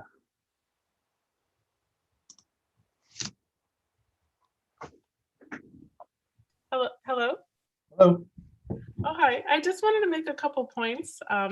Just, there's, a lot of good points brought up, but one thing about the parallel parking is I definitely think there'll be a lot more issues with that. I think a lot of people have trouble parallel parking to begin with, and just the way the doors open. I've actually seen bicycle accidents with people opening their doors, and you don't always think to check. And that's one thing about that. It also takes up more room, so there's not a lot of angled, the angled spots, take up less room. One thing about also parking, I was shopping in Northampton 2 days ago. I went to a whole bunch of stores and I had a great time. And some of the store owners were saying, I was asking about this whole project, and a lot of them said, well, where will we park? We don't, one woman said, I live in the hill towns. I can't bike here. It's too far. And I have employees that come from Holyoke. Where are they going to park? And I said, I don't know. And then another woman said, I went into one of the shops that I love, that I go into a lot, and she said she lives above one of the businesses on Main Street, and she said, I don't know what I'll do when all this construction's going on and everything's happening. My living quarters are going to be impacted. My working quarters are going to be impacted. And another woman I talked to owns a shop. Then she said during the whole last year in August, when you had all the 1 lanes each direction, she said, all I did was breathe in fumes from traffic just stopped all the way back, because that light down at King Street takes so long. And she said, I was just listening to horns, beeping, and people, idling in traffic. I was inhaling the fumes that felt really unhealthy and definitely not anything I want to be part of. And then one other business owner in the store I bought something, a purse, a pocketbook at, he said, I just don't know. I mean, if it keeps going like this, I don't think I want to be here. I've already expressed interest in moving to a different location. And I think if Main Street loses its businesses, I think it really will go downhill. I hate to think of Potterville from It's a Wonderful Life. It won't be like that. Of course, that was a really debauchery type of place. But I mean, I can just see it, like everyone remembering how nice it was, and like all the shops are gone. And I think, okay, we have all these trees, and that is lovely. But, and trees are always lovely, but we have a lot of good parks in Northampton. We have Child's Park and Look Park, of course. And, downtown is an old downtown, and it's a charming one. And I just would hate to, turn it into something like with the right intentions, but then people don't realize that things go out of business and people don't come anymore. And then once people don't come anymore, it's just a very different place. So that's what I wanted to make those points. Appreciate that, Jane. Thank you very much. I would note that demonstration project, which occurred last summer, did nothing to address the signal timings in concert with those improvements. Okay. This project is addressing signal timings. So, optimization of those signals is very much a very important topic. So I appreciate you bringing it up. Okay, thank you. Thank you. Madeline.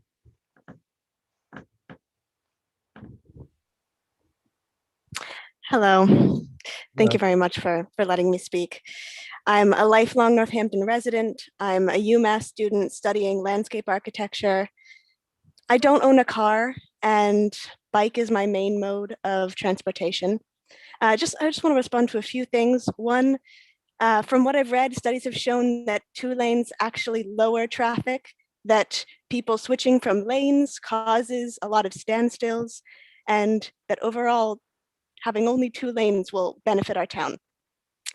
And as a cyclist, angled parking makes me extremely nervous. I can't count the number of times I've had people back out on me on Main Street, and I've nearly died. This morning, I got hit by a car. I'm fine. I was legally biking downtown, but someone was trying to turn left in front of me and hit me. When I was 11, I witnessed a pedestrian get killed by a car on a downtown crosswalk, and He was a doctor and he left behind a wife and a baby and patients, and these safety concerns are real.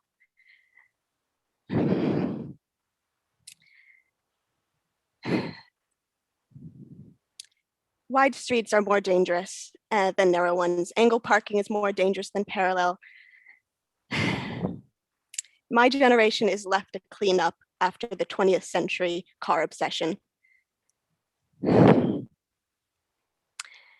And we don't want the parking lot look and feel of our current Main Street. Recently, I'm in favor of the Main Street for Everyone group, and recently we talked with the youth council, and none of them had heard about the redesign for Main Street, except that we are going to speak about it. We're the ones who are going to inherit this design, and of the people who spoke today, I love you all and I appreciate you, but very few were youth. And it really is a shame that we haven't been a part of this discussion. And even if we are coming in late, we need to be heard. We want bike lanes and comfortable, accessible bus stops. We want wide, beautiful tree-lined sidewalks where things are buzzing at a human scale and where we're not burning fossil fuels and cooking our planet. Thank you very much. Thank you so much for sharing that experience. And I'm so sorry to hear about your incident today. And I hope very much that we have conversations with you and the youth groups going forward to make sure we continue to advance this design. Thank you. Thank you very much. Stephen.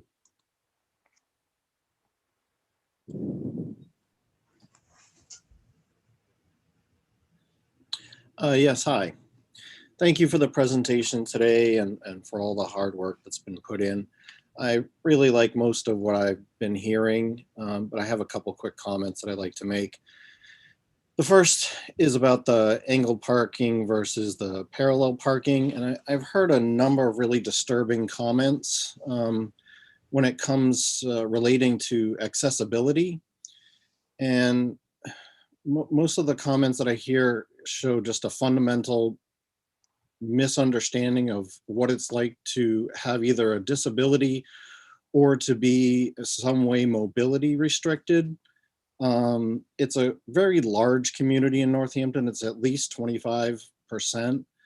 And angled parking is significantly easier to navigate than parallel parking for members of this community.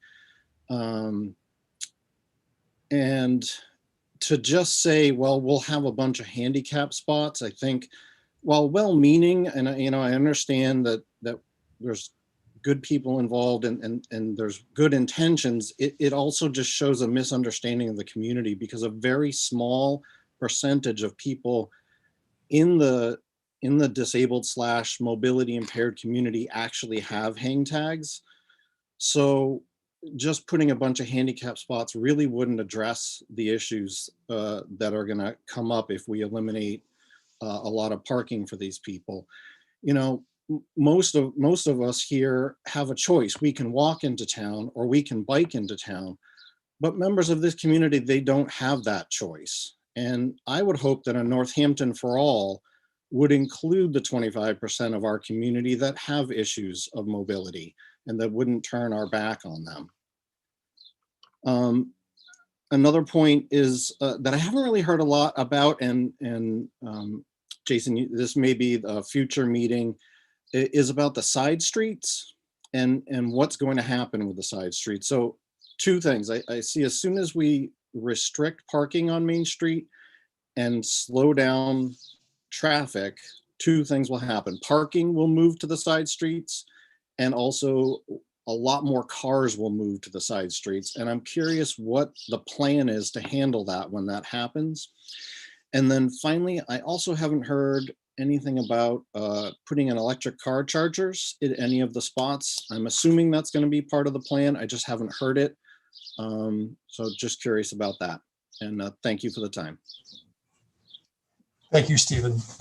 To answer your question about what happens on the side streets, the parking discussion, is also, one that's a parking policy and parking management discussion. And we've been advocating with the city that in tandem to this project, most likely in advance of this project, parking policy and parking management needs to be well instituted and practiced so that demand is going to be effectively managed going forward. The city has started to do elements along these lines. Some of the live parking signs informing what spaces are available in the garage are now visible along Main Street, and there's more to be done. As it relates to traffic, I think that there's obviously much to be discussed and proved out to the public there. I can tell you from where we sit at the moment, the traffic conversation about moving cars along Main Street is one that we feel that we have a pathway to essentially maintain the overall carrying capacity of vehicles along Main Street through signal timing changes and adjustments. We have to present that and what that means. And I'll be totally frank, at West Elm, State, New South, that is a very challenging location. And that will be one where I think we're going to get pretty deep into what it means to integrate many of the improvements we're talking about while maintaining the ability to move vehicles along state routes that serve regional mobility to many of the hill towns and access thereof. But we are approaching this from a standpoint of, at an overall macro level, we do not see a dramatic decrease in vehicular capacity that's going to result in cars circumnavigating Main Street looking for alternative routes, but more to come there. All right, Lynn. And just as Lynn's getting on, the last point about charging stations, that is something that's going to come as more detailed design gets laid out. We know where the spaces are and what the opportunities would be. I wanted to thank everybody for the hard work that's been done. And I think the whole redesign concept is very exciting. My main focus is on the environment,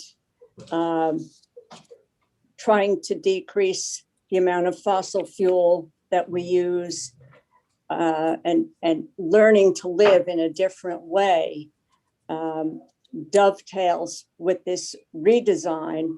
And I would like to see us be less automobile centric. And so having a downtown with less parking, I think encourages ambulation and bicycling.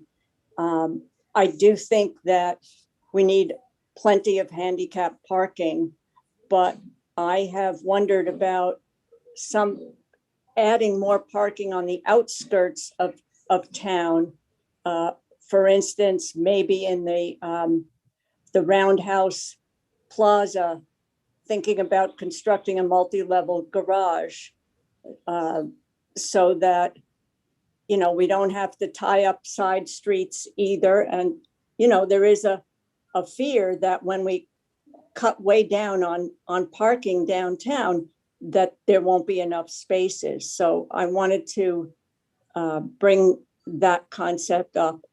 But as in the younger person who spoke tonight, who talked about the future and the environment, I think we really need to look seriously at just changing the way we live and focusing very far into the future as soon as possible, because we need to make these changes to slow down the climate change.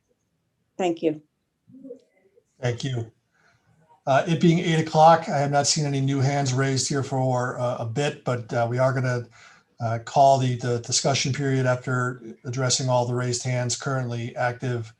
Isabel and Jonathan will be the last comment that we hear. So Jennifer, you are next.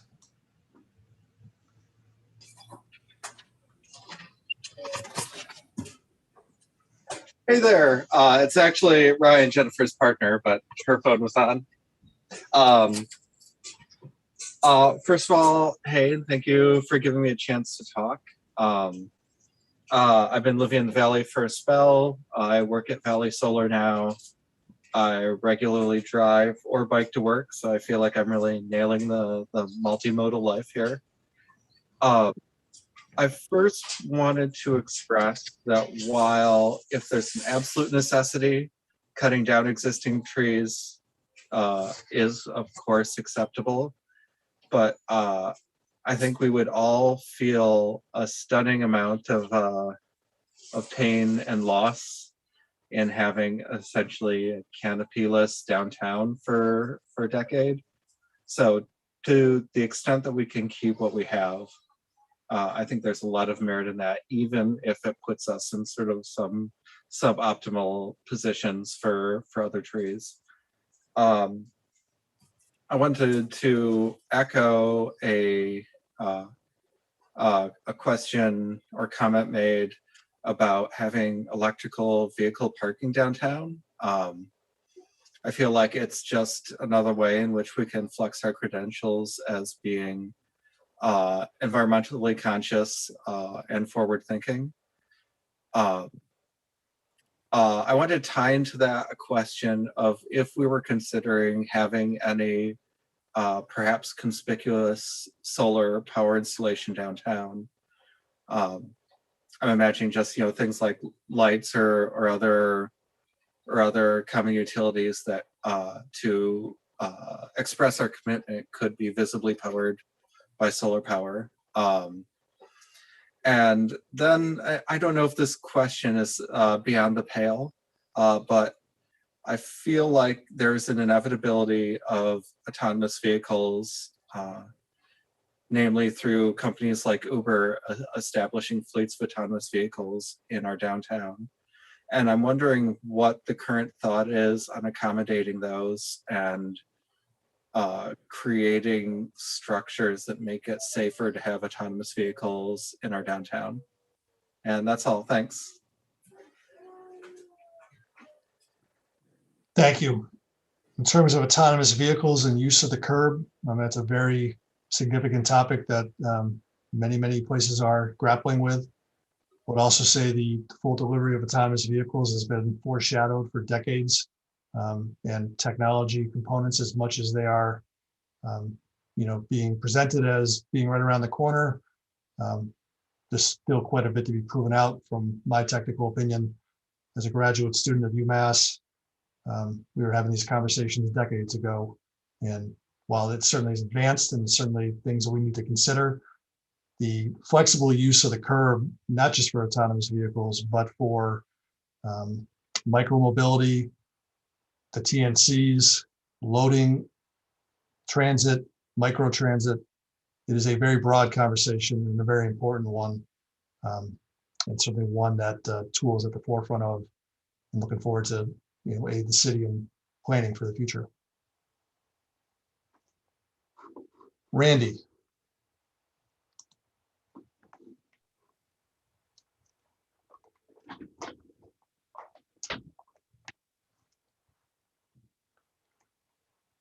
Randy, you look unmuted, but we cannot hear you.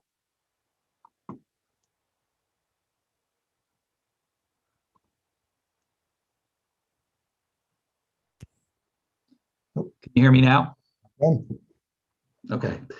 Jason, I wanted to say I appreciated your comments earlier about the tree stock and what it would take to redo all that, and the difficulty of that. I wanted to respond to that by saying I see redoing those trees and bringing this into line with a newer tree stock, keeping what we can where possible, but really focusing on creating the infrastructure for trees in the future as a gift that we can provide to the future residents of Northampton that will make it a wonderful place to live.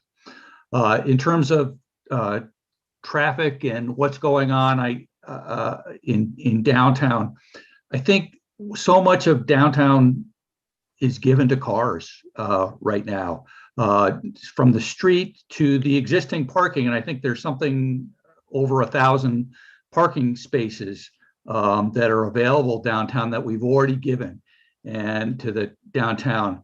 And I think the Main Street for Everyone is talking about something on the order of 18 or 20 spots going away, and making the spaces more accessible and more usable by more people who are there for more than just who are there in and out, potentially for faster than a 2-hour parking space where you feel like you're winning the lottery, I guess, if you get to park in one of those spaces. We all had to pass, drivers had to pass a driving test, at least I did, where we learned how to parallel park. And I think Dennis earlier also talked about how that's becoming more automatic. Finally, I'm really looking forward to a downtown that is really feels like a lot like Strong Street does right now. Not so much that it's empty of vehicles, but the sidewalks and the areas on either side of Main Street feel like Strong Street has really become. In the last 2 weeks, I've ridden my bike downtown 3 times to Strong Street to just hang out and have a cup of coffee or a cup of tea, and that's just kudos to the city and especially to the businesses on that street that had the foresight to demonstrate the feeling that we could have on Main Street under a canopy of trees, sitting in cafes, making our way through there. That shows us what that could really be like. I appreciate all the energy. I completely support the Main Street for Everyone proposals regarding parallel parking versus angled parking, and about really redoing the tree canopy, really looking at the future as we make decisions about what we're doing. And I appreciate you and your team listening so well to what folks are saying, Jason. I think you've done a marvelous job of bringing this up. You started the conversation with choice number 3, and the fact that we had 31 people at a bicycle and pedestrian committee meeting at 7:30 in the morning to talk about this stuff shows how valuable and how important this is, and over 100 people tonight. So thank you very much.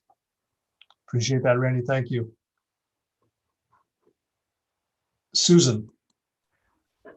Thanks so much. I'm going to echo a lot of what Randy just said. I don't know Randy, but my notes are very similar to what he said, and just start by saying thank you a ton.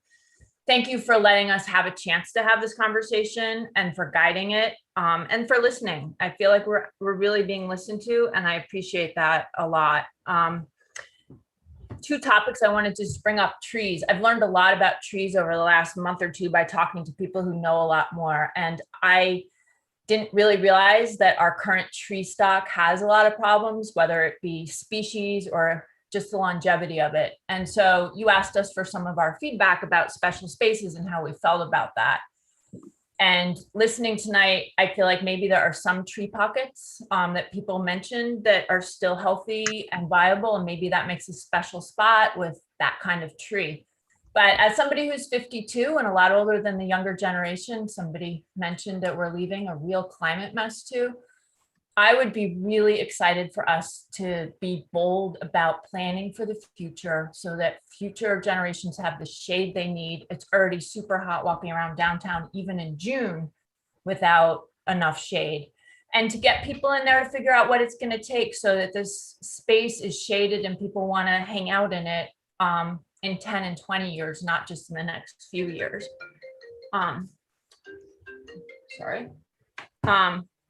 So that's what I wanted to say about trees. And then in terms of the parking, I'll just share my own experience. I am really scared when I back up in the angled parking downtown. I pull up and I take out food this year a lot, and I have to back out super slow. And I'm always really afraid. I have a little electric car. So thank you for talking about that in the future. And I have big cars sometimes parked on the side of me.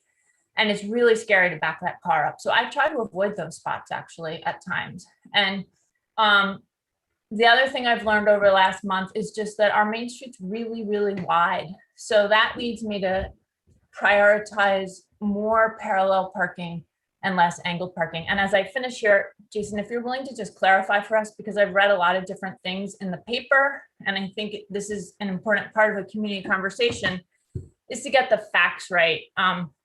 I've heard 18% of parking is going to leave, or 18 spots if there were changes made, but could you just help people understand the extent to how much parking how many spots might change on Main Street? That would be really helpful. Thank you.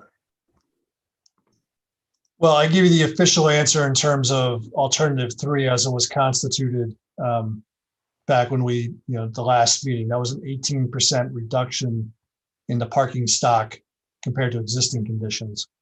And I will say much of that is around safety-driven locations where existing parking is on top of a crosswalk that, essentially it's a safety hazard we want to address. But as of the alternative 3 that was sanctioned by the city, it's an 18% reduction to the on-street parking stock in the study area. One other thing I want to add to the public discourse, because I just think it's a topic that I haven't heard yet, and I think it's pretty important, is noise. Main Street is a fairly loud corridor, and I think you certainly get acclimated to that level of noise when you're there, but coming from the outside, it can be striking, and that's something I think should just be out there as a thought as we go forward. Elena, I believe you are next. Also say, I think the participants for the hand raises is getting jumbled, so we are going to address everyone who's got their hand raised. And just ask, please, if you haven't already raised your hand, we're getting to the end of the queue here. Great, thanks so much. I'd first like to thank Tool and the city for hosting this meeting and all the work that you all have done on Main Street. And I wanted to touch on maybe 3 points.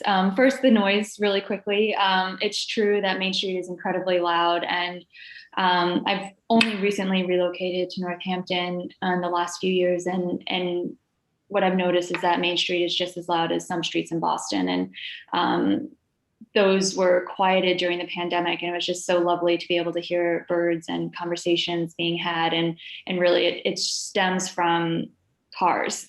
So that'll just to address that noise piece, you're absolutely right, Jason, that it is pretty loud.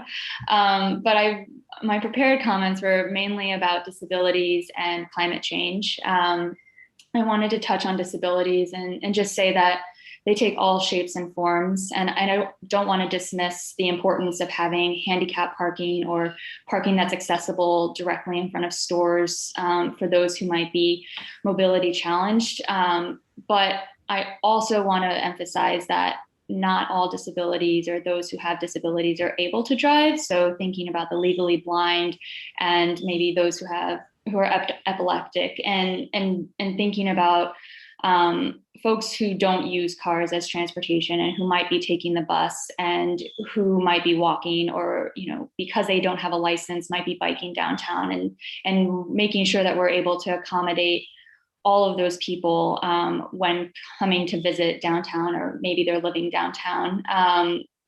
And all of that is to say that I'm also a member of the Main Street for Everyone coalition, and I would invite anyone with a disability to join us and to reach out to us so we can have those conversations and really think creatively around ways in which we can propose ideas to the city and to Tool around making it more accessible for everyone. The second point I wanted to touch on this evening was climate change. And I have to admit that Madeline might have stole my thunder, but I consider myself youth. I'm a millennial, and the cards we've been dealt in our generation are pretty nasty. And we just simply no longer have the luxury of designing streets and designing our urban spaces to accommodate vehicles that are powered by fossil fuels. Even if they are electrified, we have to think, where is that electricity coming from? And a large portion of our electricity comes here in the United States from natural gas. In other countries and other states, it comes from coal, which is really dirty and is, really toxic for humans and for our planet. And so, just thinking about how we design, not only for today and tomorrow, but for 20 and 30 years down the line, my generation and the generation younger than me we're going to be living with these decisions that we're making here tonight and in the few public meetings that we have left in this process. And so I just want to emphasize the need to really think long and hard about the trade-offs that we're making. And, while I'm excited to see alternative 3 being chosen by the city, it's not going far enough, and we're not doing enough to address the climate emergency that we're in. And so all that is to say that, I endorse the ideas that have been put forth by many folks on this call tonight to think about how we can think about what the trade-offs are for, removing cars and removing space allocated for cars and reallocating that space for people and for trees and for civic engagement. So with that, I'll stop. But again, thank you so much for the opportunity to speak tonight, and look forward to further engagements. Thank you very much. Brett. Good evening. Thank you to all who make to work this happen, and also all who are listening to others' comments. It's great to speak up, and I wish there were actually more than there are. I see a bunch of familiar faces. I was hoping to see a ton of new ones. Anyway, Jason, I think you already addressed this. I was going to ask you what the delay in traffic flow is expected to be in seconds or something, but I don't want to put you to so much numbers, but you've already, I think, addressed that. Some people talked about, oh, it's going to delay, slow down traffic. You've already mentioned several times that it's not really going to be a major factor of slowing down automobile traffic.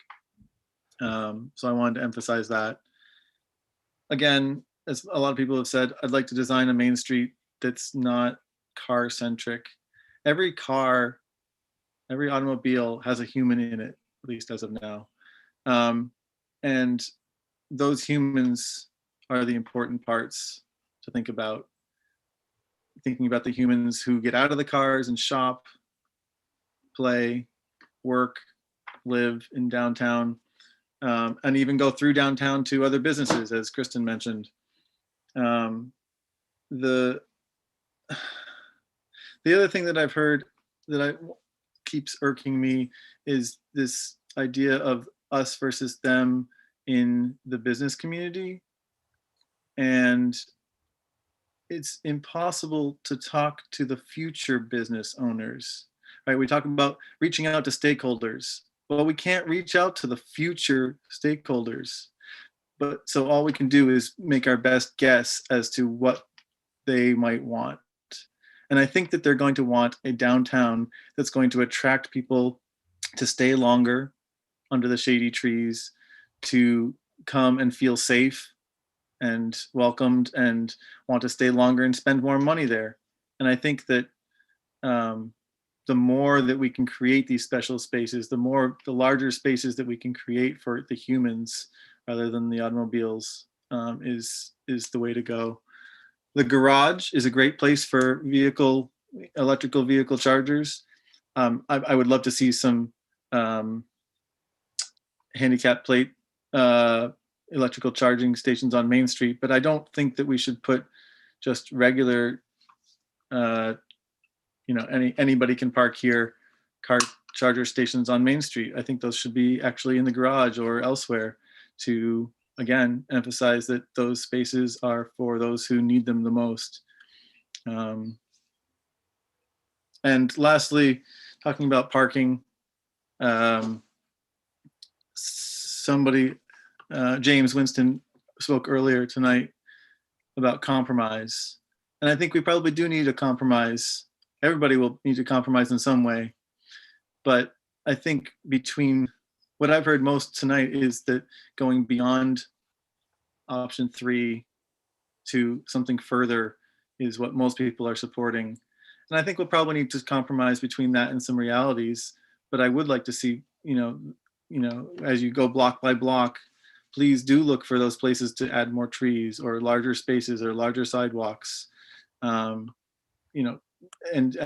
certainly, as you're hearing, I also am in favor of removing some parking in order to do that. We're not going to take away all the parking. We don't want that. Leaving some angle parking, maybe that's a good idea. But where it makes sense, where we can compromise, I think taking away angle parking and creating more space for humans is the way to go. Thank you for listening. Thank you, Brett. Fran. All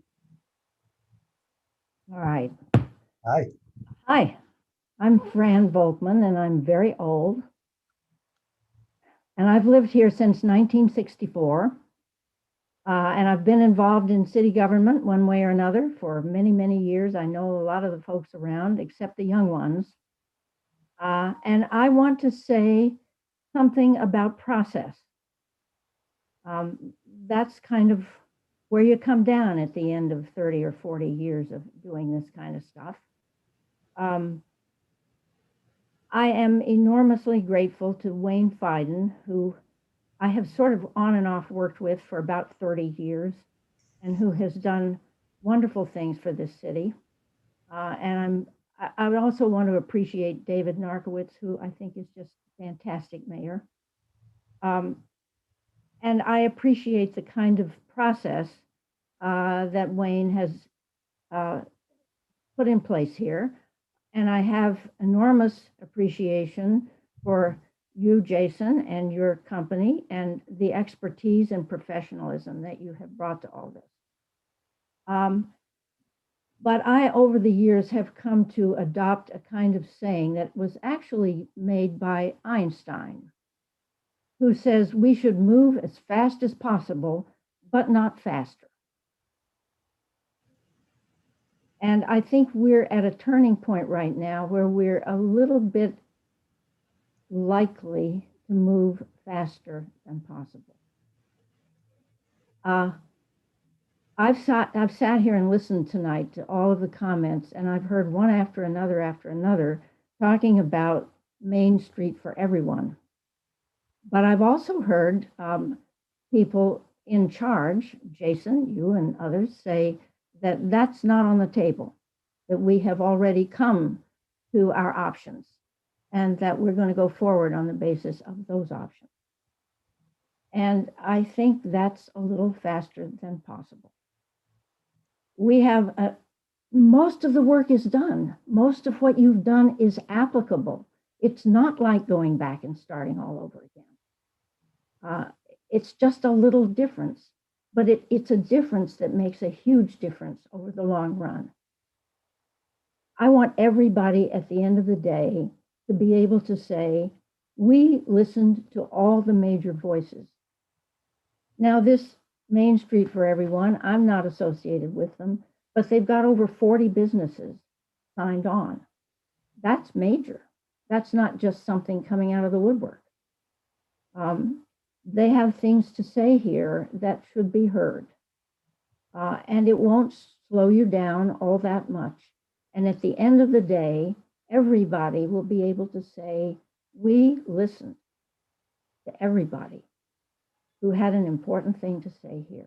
And we made our decisions on the basis of it. So please don't go too fast. We're doing well. Thank you. Appreciate the comments, Fran. Thank you very much. Joel. Thank you, Jason, and thanks to everybody who's worked so hard on this and really come a long way in solving some of our problems with Main Street. Main Street is a problem because it's so wide, but it's also a huge opportunity. And the real opportunity is that we can do wonderful things with our sidewalks. And in that regard, I wanted to mention that there was a graphic in the presentation. I don't know if you can bring it up or not, but that showed a section of the sidewalk, showed all the different zones along the sidewalk. And I thought it was interesting to show how the sidewalk could be used, and it'd be great to have a wider sidewalk. But I noticed that what was being called the frontage zone, which is right in front of the front doors of all the businesses, was looking very narrow. Now, I know it's a schematic diagram, and probably in reality it might be wider, but that's the space the businesses can use to expand their business. I mean, that's the space they're going to depend on. And if we get rid of the angle parking, we can have much wider sidewalks, which means we can have much wider frontage zones for those businesses. And I think that's really important for them.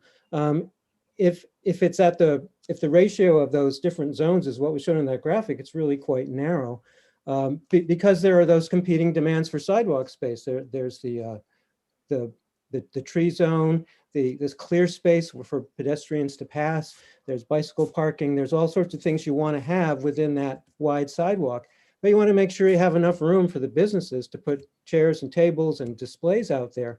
So I think that's another important reason to reduce the amount of angle parking, because it will open up much more sidewalk space.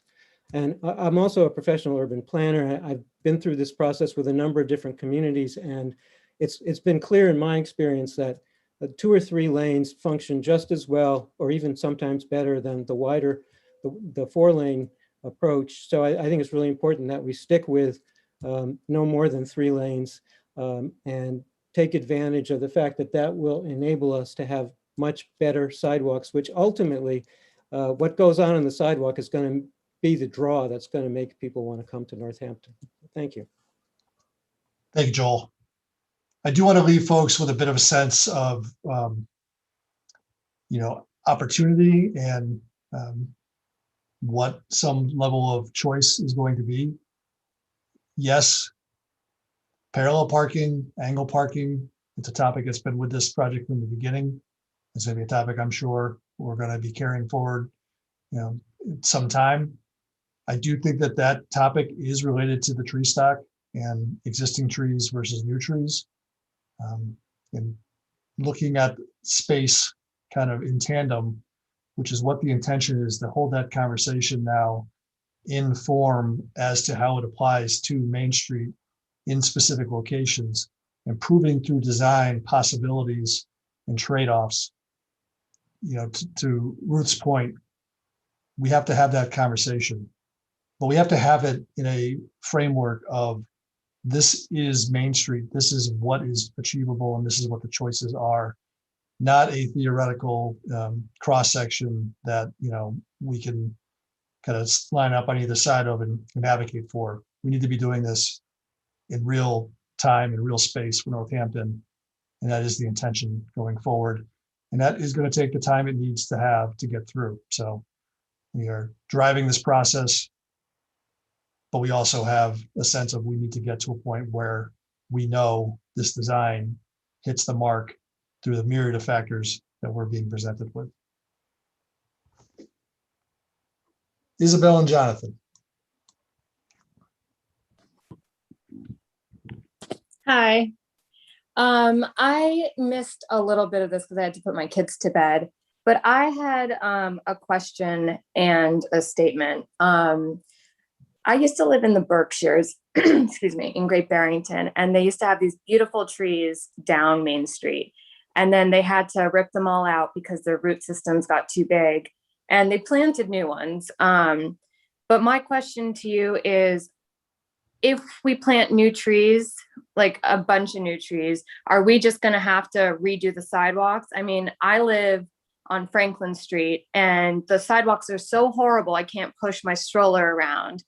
And we're talking about downtown being accessible, and I'm just really curious about how we're going to prevent just spending even more money in the future fixing the root systems. I'm not saying I'm against trees. I'm just curious how we're going to manage that.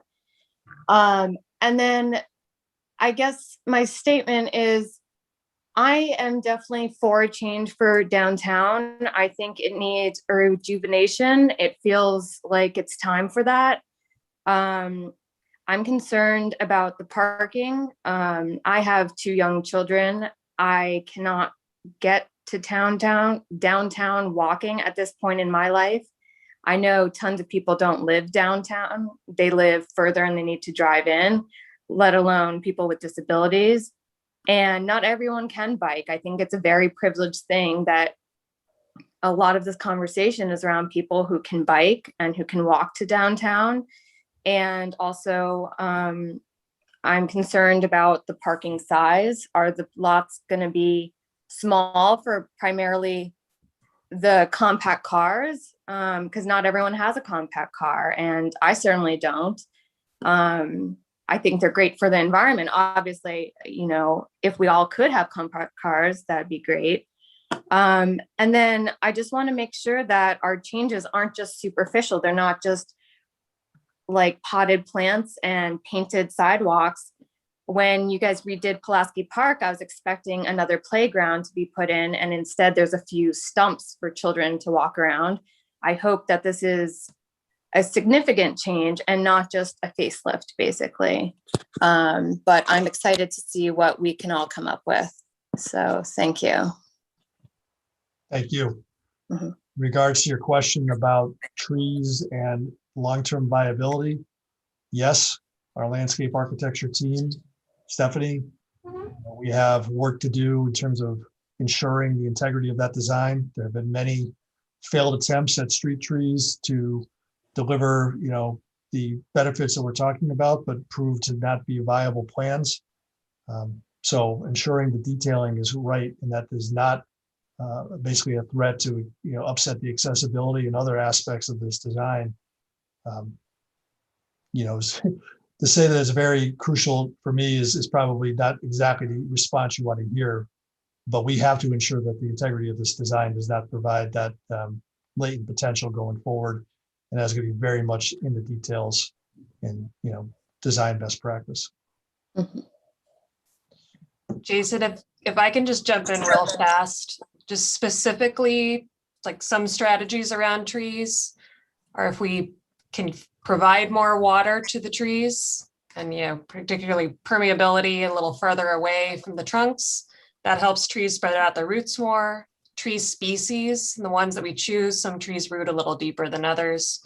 There are lots of different things to think about, even some of the ways that you construct sidewalks and the kind of channels you can provide for trees to grow through. They're just some of the strategies we'll be thinking about in terms of how you prevent trees from developing all their root systems right on top. Okay, we are down to our final three. Eric B.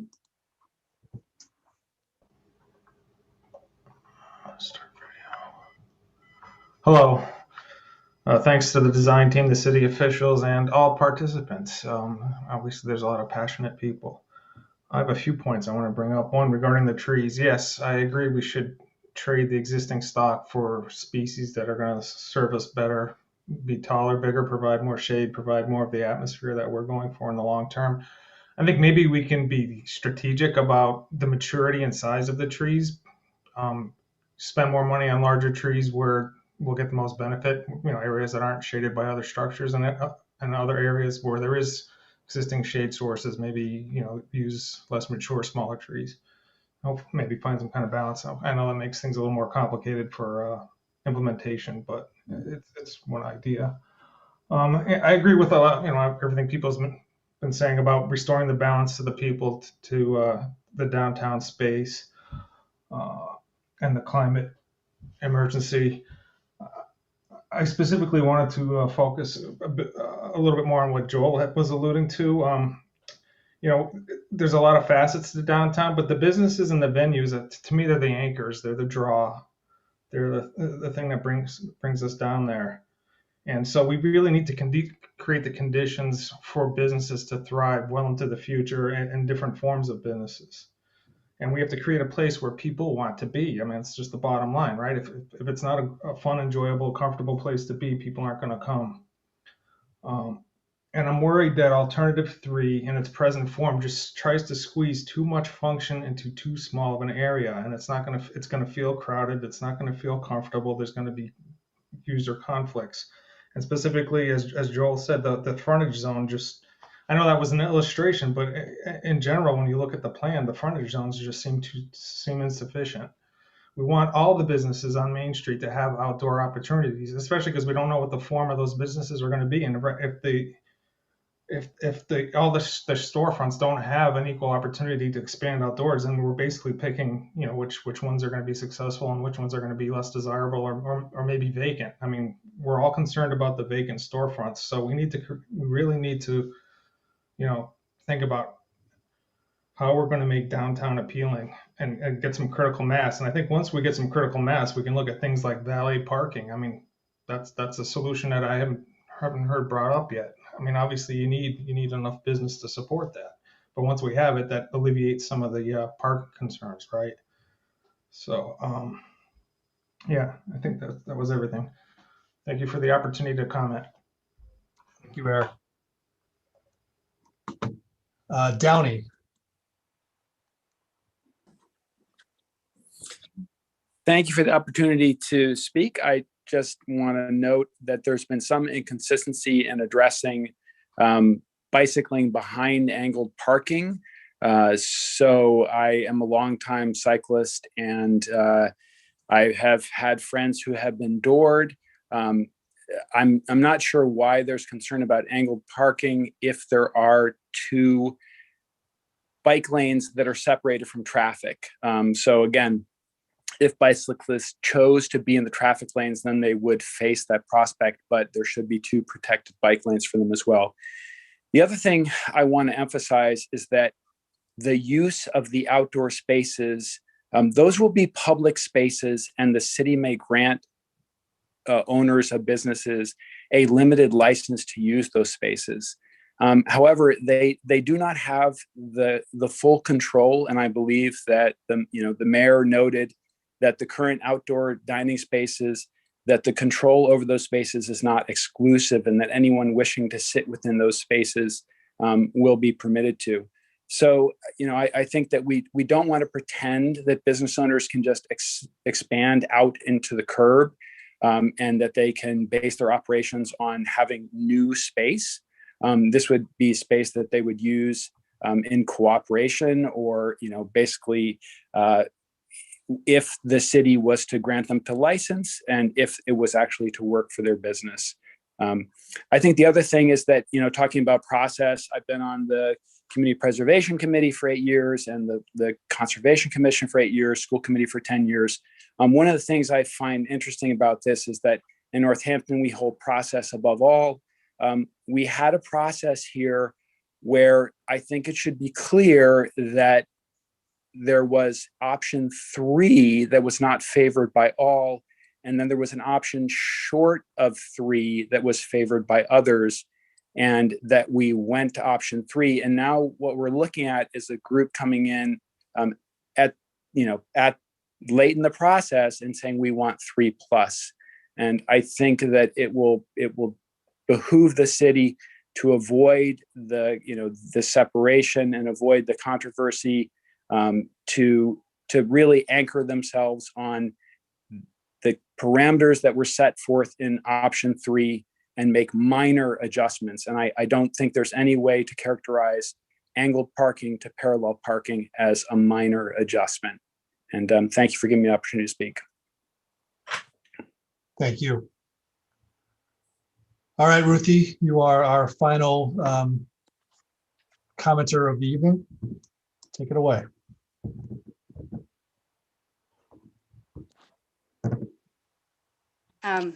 Thanks. This is actually Sarah, but we're doing it together. Yeah, this is Sarah Howard. I live at 8 High Street with Ruthie. So I just wanted to talk about what to me it seems like the missing link, and something that hasn't been talked about a lot with accessing downtown, which is public transit. And I mean, I'm an avid bicyclist. I don't own a car, but I am an enthusiastic user of public transit and the bus system. And I think that there's a lot of accessibility issues and things that can be addressed through that. And I'm just wondering if that's, how that's being considered in your plan, to incorporate that and to invest in public transit and uplifting that in the community. I feel like that seems integral to how we're going to solve a lot of these issues with the accessibility for people downtown and the traffic. Just making public transit more user-friendly or more welcoming for people who might have cars but still choose to use public transit. One idea that I've been thinking about, and I've heard someone else mentioning, was to run a shuttle from further out parking spots. And to me, I just think that's kind of like a bridge to get people used to the idea of using public transit and getting it closer into the city center. That's just one thought, but also just the public transit system in general. I'm curious how that's being considered in the plan. Discussions with the PBTA have been underway for some time here.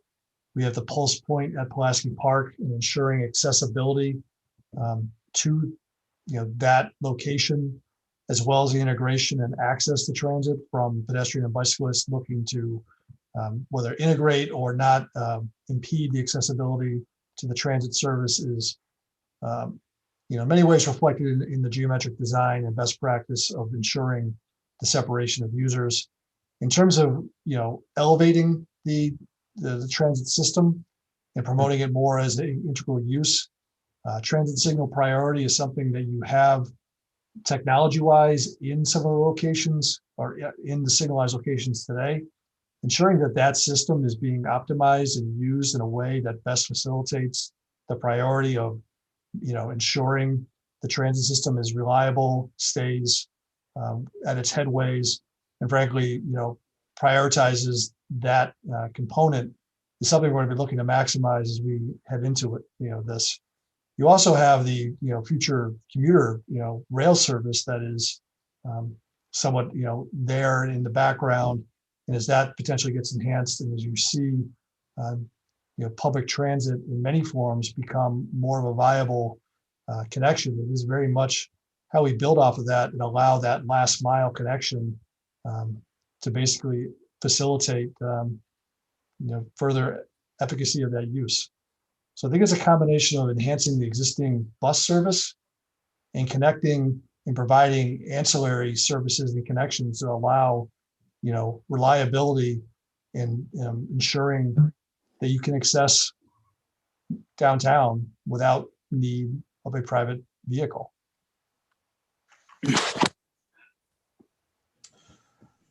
Okay.